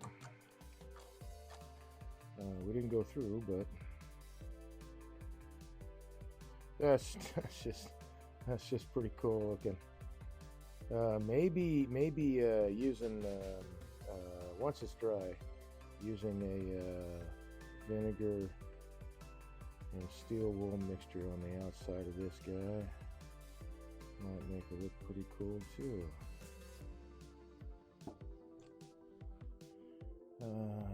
Okay, all right, that's as far as I'm going with this guy. That is, it's got some even wall thickness all the way up. It's about 1/4 of an inch, right up to like the very lip of this hole, where that's closer to about 3/16. I've got, a good 1.25 inches on the ends here that aren't ever going to be hollow, at least not this way anyway. I don't know, I could figure out something else, get grinders in there or whatever, but I'm not really worried about it. This is really as far as I thought I would get. We'll let it dry and see what it wants to be after that. How we're going to treat the surface. I keep picking at this because I know how hard it is to get this cambium stuff off once it's dry. It really is kind of a pain.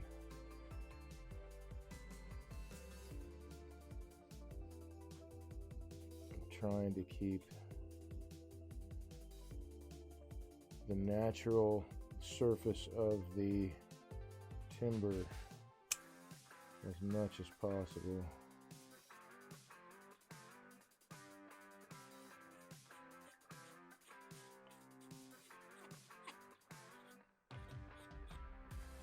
Okay, so scraping worked a little bit. Let's try. Yes, very good. Scrape some of that off there.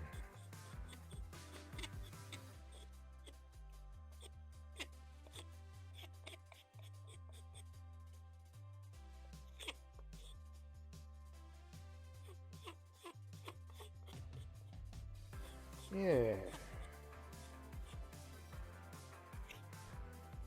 I don't know how much this is actually going to speed up or change the drying process, just getting this cambium stuff out there. But I got to tell you, man, really, it is. If you haven't worked with wood or greenwood, I mean, I even remember this from being a kid and whittling and all that stuff. Always using green branches. Once this stuff dries, man, it's really hard to get off without removing material that's around it. And I don't really want to change the shape of this piece, but I don't know that anybody else would know that but me. So maybe I'm just making a mountain out of a molehill. I don't know. I'm just trying to save myself work later.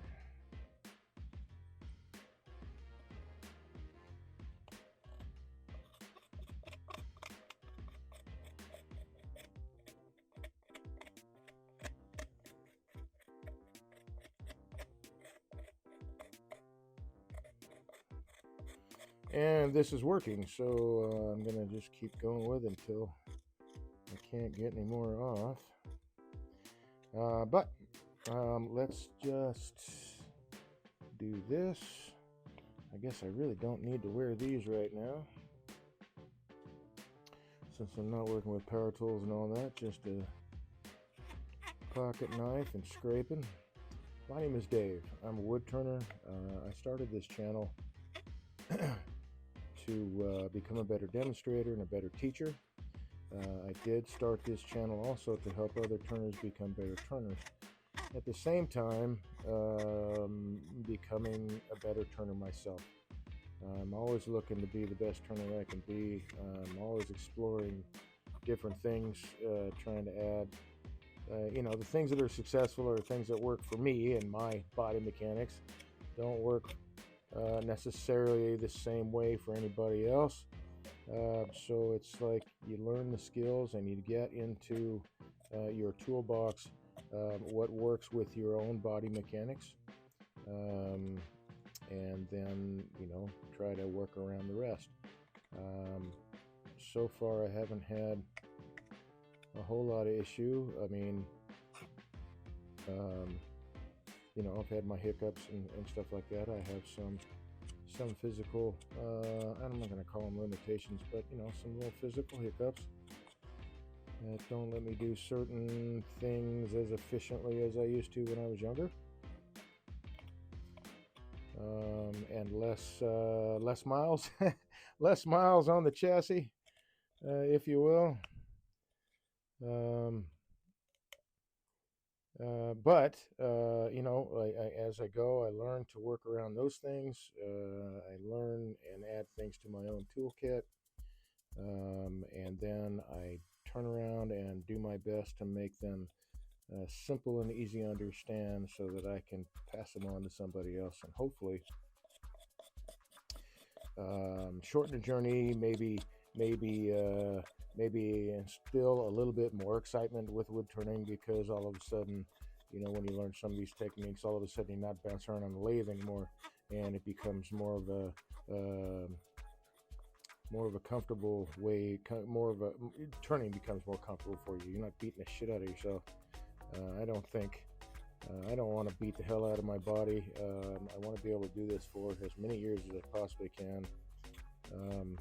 So I look for and I teach all of those, little body mechanic tricks, tool skills that, the most efficient way to use the tools that you have. I'm continually exploring as they catch my attention and maybe my interest. I'm not gonna try every single tool in the world out there, because some of them I just don't have any interest in. Some of them I look at them as and I'm not going to give any examples, but some of them I look as a fad, and the tool or tools that they replaced still do a better job. For most things, there's exceptions to the rule, but so far, using traditional tools and practicing tool skills and all that, I don't have to buy all the super expensive, the latest and greatest tools and all that stuff, when I can achieve the same things with the tools that I have. I don't need to replace them. I just need to get better at using them, more efficient. Those are some of the things that I teach, or included in my teaching, I should say. Oh yeah, that came off nice. In my classes, in my teaching, in my classes, in my instruction, demonstrations, stuff like that. I try to share all that stuff, but of course, I'm also working out of the box to turn this into a career, something that supports me. I don't have to rely on my disability to get me through the month. There, that is all the stuff except for that little part that I can get off there. There we go. For now, I didn't see this bit, so I'm going to do it. But thank you again for joining me on Woodturning Wednesday. I stream every week, Tuesdays and Wednesdays, from 8 to 11 Eastern Standard Time, Eastern Daylight Time, however you want to term that.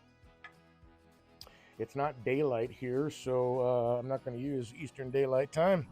It is nighttime here. The sun is setting a lot earlier this time of year, and it's going to get earlier yet. The shortest day of the year is still coming on. That will be in December, yeah.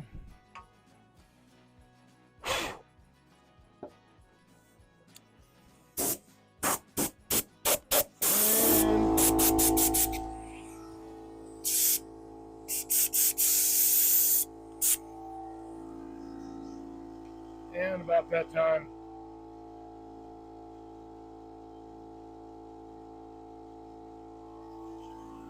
it starts getting dark. About 5:30, it starts getting dark. Anyway, thank you for joining me very much. I didn't see any other questions or comments in chat. This is live and interactive, so you can always feel free to throw things in chat. And in fact, I ask that you do. It does help the channel tremendously to have people in the chat asking questions, even just saying hi, hey, great channel, whatever. Saying something in chat helps the channel tremendously. It triggers the algorithms, I guess, to get, the more people are interacting and the more people that actually follow the channel, the more that it's put out there by Twitch, the way I understand it. And I want to reach as many people as I possibly can. I do appreciate the support very much. Please give the channel a follow. Please drop a hi in chat, comment, whatever. It's always interactive and live. So if you have any questions, or wow, the live turning is happening. I want to get the rest of this bark off. Put it in chat. I will address it during the broadcast as I'm moving things around and having to change orientation of pieces or working on different parts of the project or whatever. I do check chat, and I check it fairly often. One of the reasons is because I have friends that also watch. Sometimes they are quick to clue me in if I've lost audio. And that has been an ongoing kind of thing. These new microphones seem to be working really, really well, though. So, Raging Striker Gaming, thank you very much, son. I appreciate it. They are working out really, really well, and they are lasting the advertised amount of time, which is really huge. The last set I had one of the microphones. They're supposed to last 7 hours, and one of the microphones only lasts 2.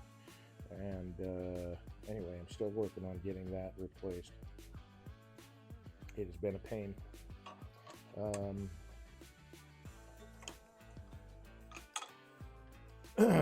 Dealing with Amazon on this, because it's one of those weird situations where, Amazon is the seller and the shipper, but not the creator, and they have their own store, and it's just a weird thing. So trying to contact the actual vendor is damn near impossible, having to go through Amazon to do it. So anyway, it'll happen. Anyway, thanks again for joining me. I appreciate it. It's now, wow, it's almost midnight. It's 20 till midnight. I'm going to go ahead and call it a night. Thanks again for joining me. I hope you stuck it out.